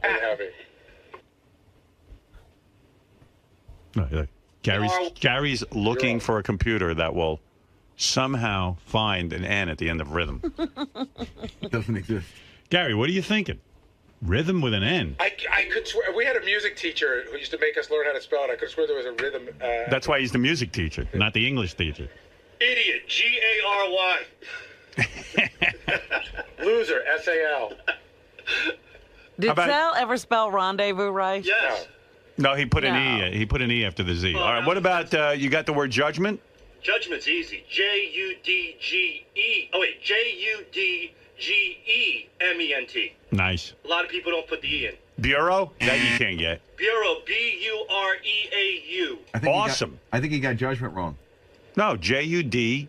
G-E-M-E-N-T. I'm going to double check with the dictionary. I went to a misspelled words place, and they leave the E out. Yeah, it's J-U-D-G-M-E-N-T. There's no E? Judge. I think you leave the E out. You know what? It goes either It's both way. ways, It yeah. goes either way. I spell it with an E. I spell it with an E. Yeah. All right, Sal. No spelling bee for you. Get out of here. Oh, they're arguing with each other.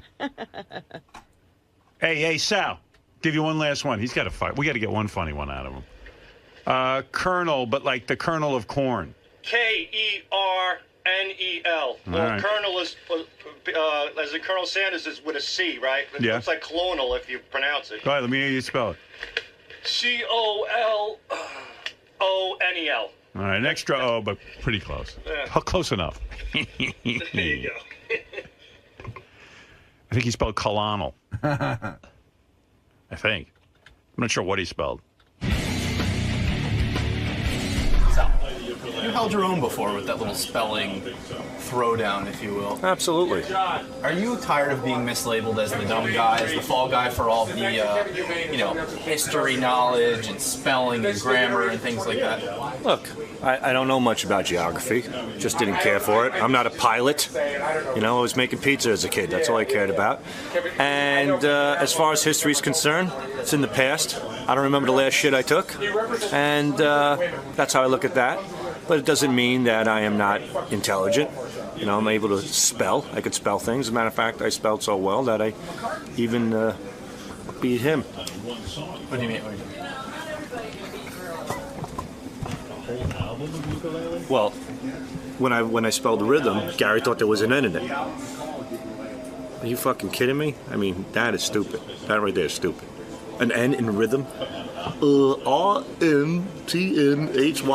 Rhythm. You know why I think it's rhythm? Because the way his tongue rolls over his teeth, he hears an N. It's rhythm, boy. Rhythm. So. But oftentimes that's Gary's failsafe, is that when you're ripping on him for maybe some incompetency that's happened during the process of the show, he always goes to your brain power, your IQ, your alleged stupidity. And he has a 122, and I had whatever I had. It was decent, I'm sure. But I even beat him in the spelling. Twice, as a matter of fact. There was another word, too. No, you got it wrong, but I got it right. So, yeah, I'm pretty good with my spelling. I'm pretty confident about that. Does it fire you up a little bit when you're the constant fall guy for these types of games? No, I mean, who wants to be reminded, oh, you know what, here's a situation where we need a retard, call Sal.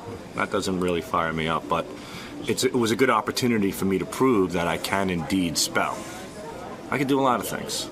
Things that you don't know about. Things that you'll be hearing about. I could change the world, my friend. I believe you.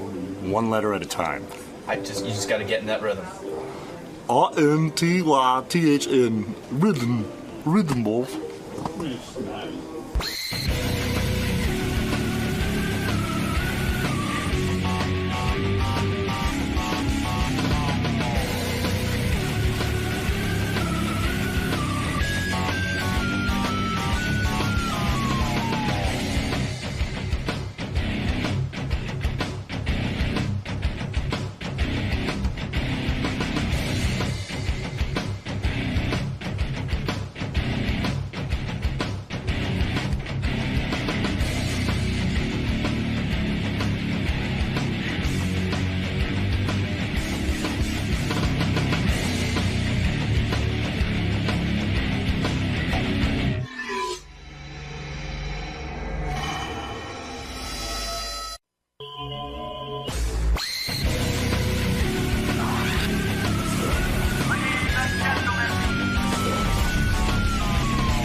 J.J. Abrams is coming in, the great film director, who has a new movie out called Super 8. Super 8. Super 8, getting very, very good reviews and, whatever.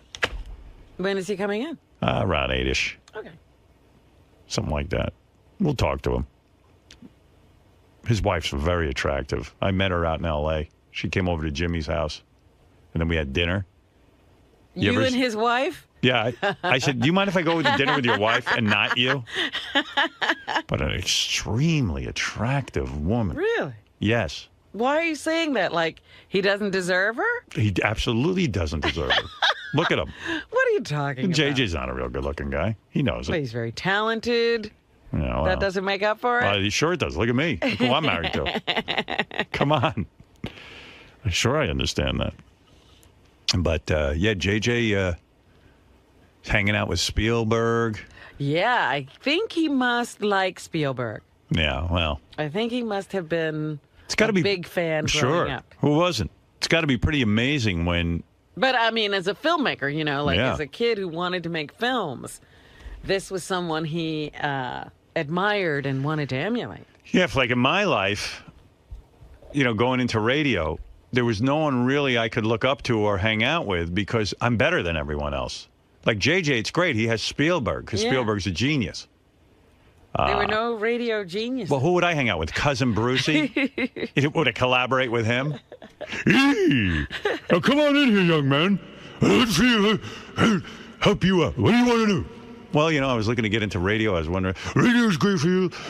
We started out, Cousin Brucey, started out in America, then had to move over to Bahamas, do some Bahamian radio. Then, one great day, I met up with great man, Bob F.X. Schumann. Now, let me tell you something, Cousin Brucey. Was doing okay in WABC, Scott Muni, Harry Harrison, Ron Lundy, all of them. Then I'd be like, I'm getting out of radio. If this is what it is, if I gotta fucking hang out with a maniac like this, imagine if I went to one of my mentors. Who would be my mentor? Bernard Meltzer? The only guy who was any good when I was growing up was Bob Grant. That's it. I don't think he was looking to hang out with me. And then Bob Schumann, and then what else you want to know? This guy loves to hear himself talk.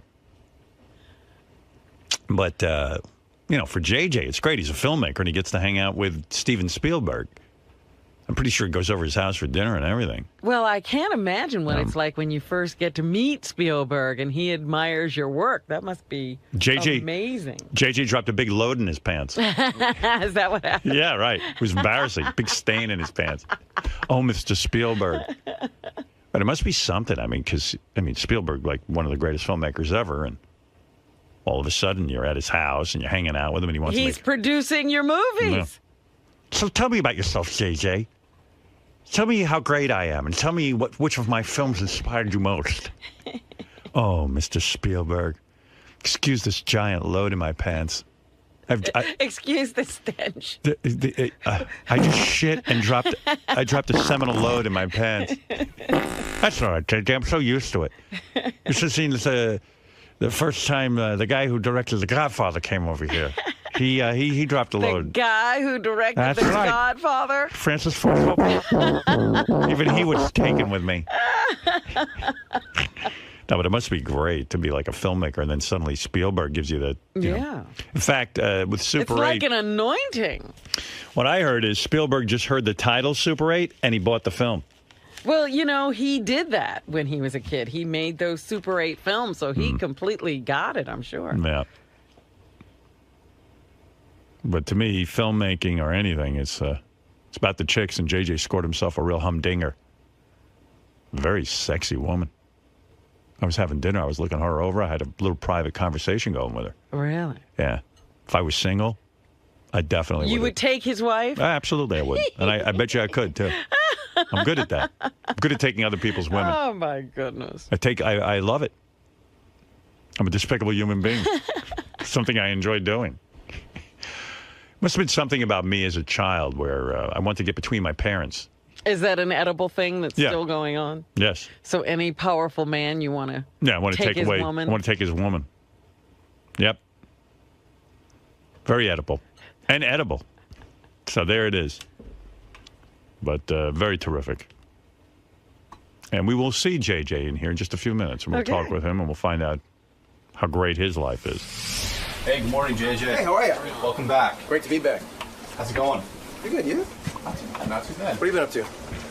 A lot of walking backwards. Am I following you? Yes, please. It's been my life. Really? For a long Can you time. do this without even looking? Yeah, it's really? pretty crazy. Oh, now you see. Now you're going It's a forward. skill that's. I don't know if the skill can really translate into other aspects of my life, but Have you thought about becoming a Steadicam operator? that's true. They're bigger than that camera, though.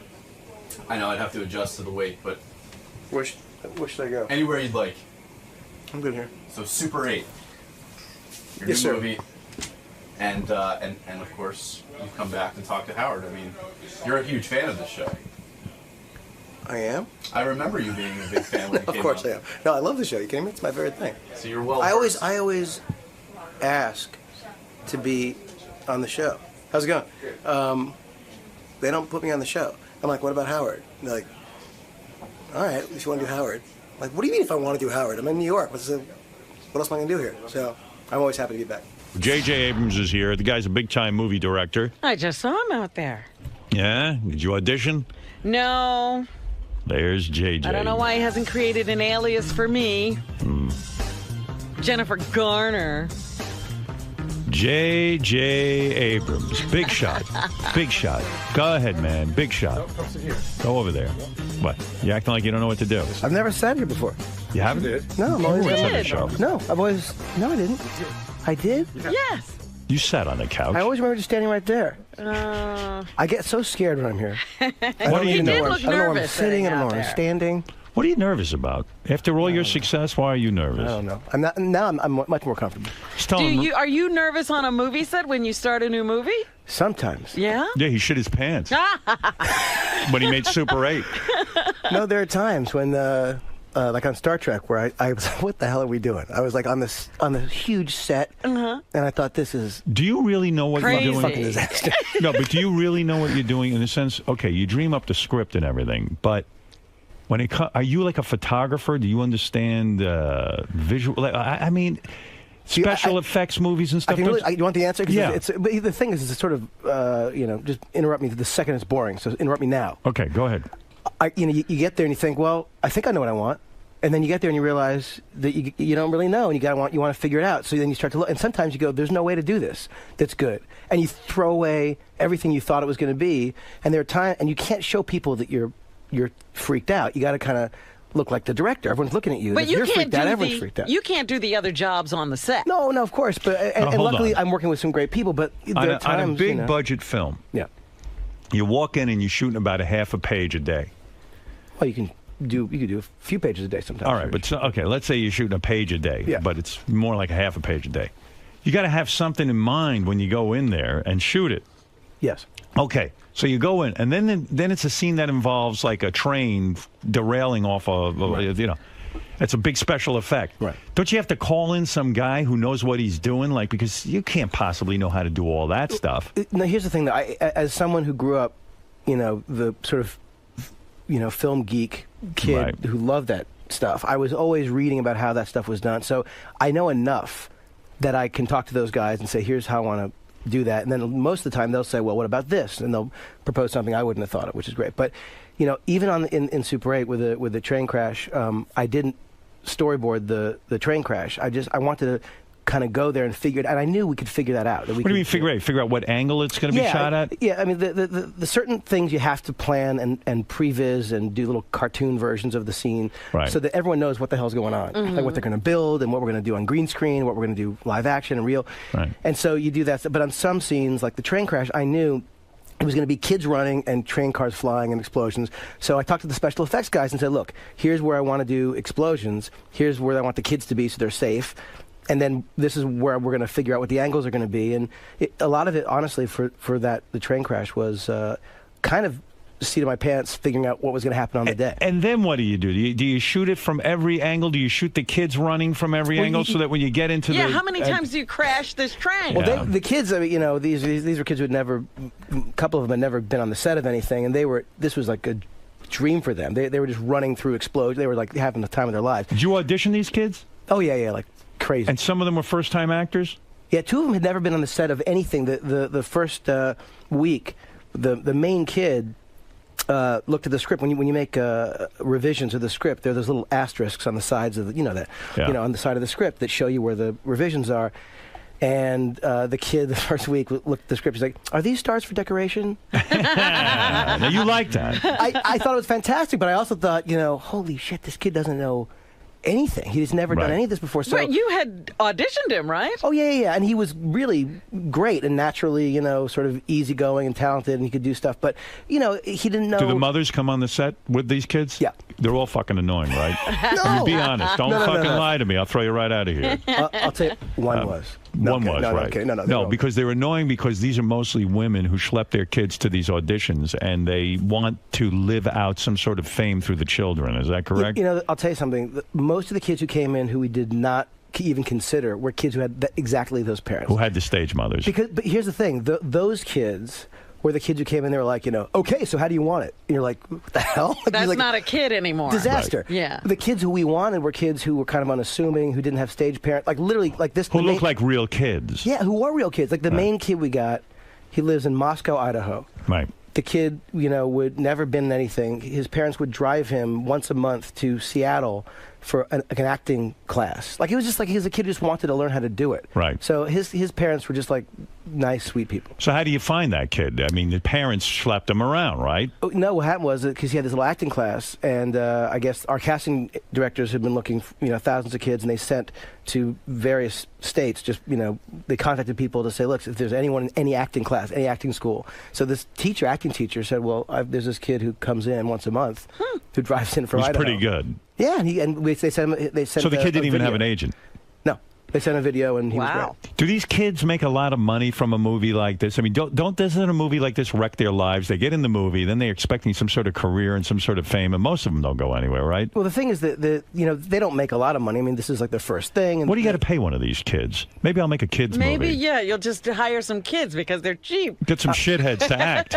What do you have to pay these kids? I'm not sure. What does a kid make who's the lead kid in your movie? I don't know what the number is. Can he make $600,000?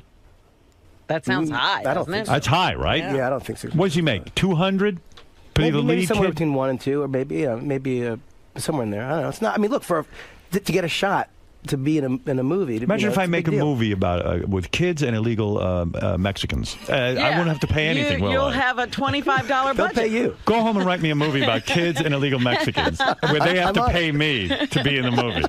Please get to work on that. No, these kids are great. Are you spreading yourself too thin? Here's why I'm concerned about this. What's he up to? Okay, because Super 8 took so long to make, you had to push off Star Trek II, which you are the director of. How dare you? Right, which everyone's waiting for. How far behind are you on Star Trek 2? How far? We're probably 6 months behind. 6 months. Now, what does that mean? Have you begun principal photography? Gee, not terms, have you? Terminology. Have you? Have you begun principal photography, which is the only word I understand? I mean, is the script done? Is the script done? No, I'm not writing the script. But well, is it done though? No. Oh. But we're working on it. Does the studio call you every day? Star Trek 2 is going to be a big money maker, big franchise. They say, listen, you're spread out too thin. What are you doing? Listen to this guy. He's got 2 new television series coming out this fall. Oh. CBS Person of Interest with lost actor Michael Emerson. He's a billionaire, developed a computer program. Don't ask. Fox's Alcatraz. You've got that sold.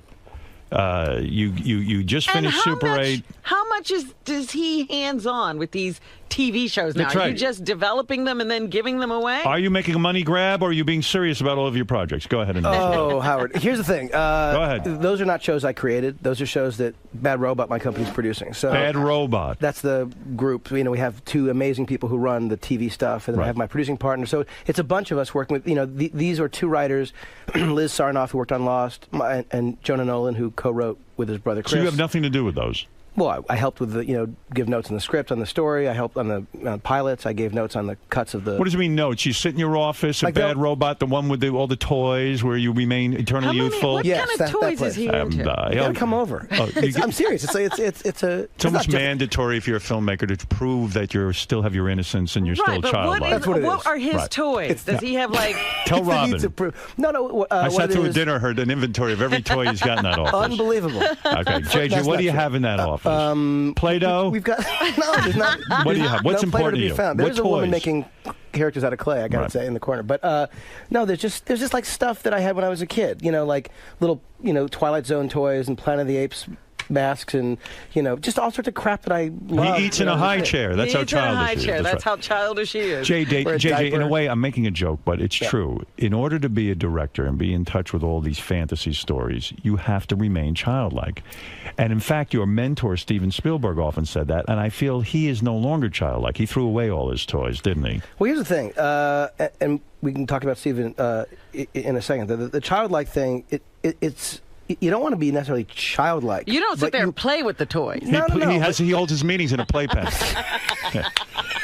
All the guys sit around and play with these fucking toys. Sandbox. Okay. JJ. No. Well, he's playing with those toys. I'd like to be playing with his wife. That's some wife you've got. Come on. Oh man, Look, she's talking, something. Sir. I know, but you've got some wife, huh? Howard. Wow. Hey now. Wait, let's just one thing at a time. We'll get to the sex in a minute. You're stacking the things. Now I don't know what's going on. Right. Where were we? We were talking your about project. No, the childlike thing. I feel like it's an important thing. I think to feel like that sense that anything's possible. When you're a kid, the world is like you don't know what the hell the world presents, and anything is possible. What is your favorite toy in your office? Is it a big wheel tricycle? When you're having a problem, what do you grab? He grabs his big wheels and he goes for a ride in L.A. No, what do you do? What is your favorite? What is your favorite toy? I don't have a favorite. Great Garloo. What do you like? There are. Let me. Your Harry Potter wand? No, there's none of that stuff. Nothing. You got to come over and hang out. And I want to see it. You got to come. I've invited you. But do you have something like that where okay, you've got a problem, you're having trouble solving it. There's one toy that's your inspirational toy. No. All right. No, listen to me. I don't have that thing. Talk to me about what it's like. Now, Steven Spielberg.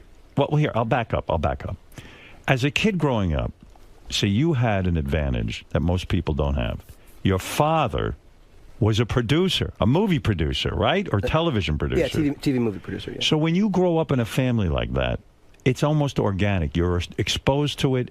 As a kid, you see how films are made. Right. You understand that it's not that intimidating to be a director because you start to learn about it. You get a natural curiosity. Right.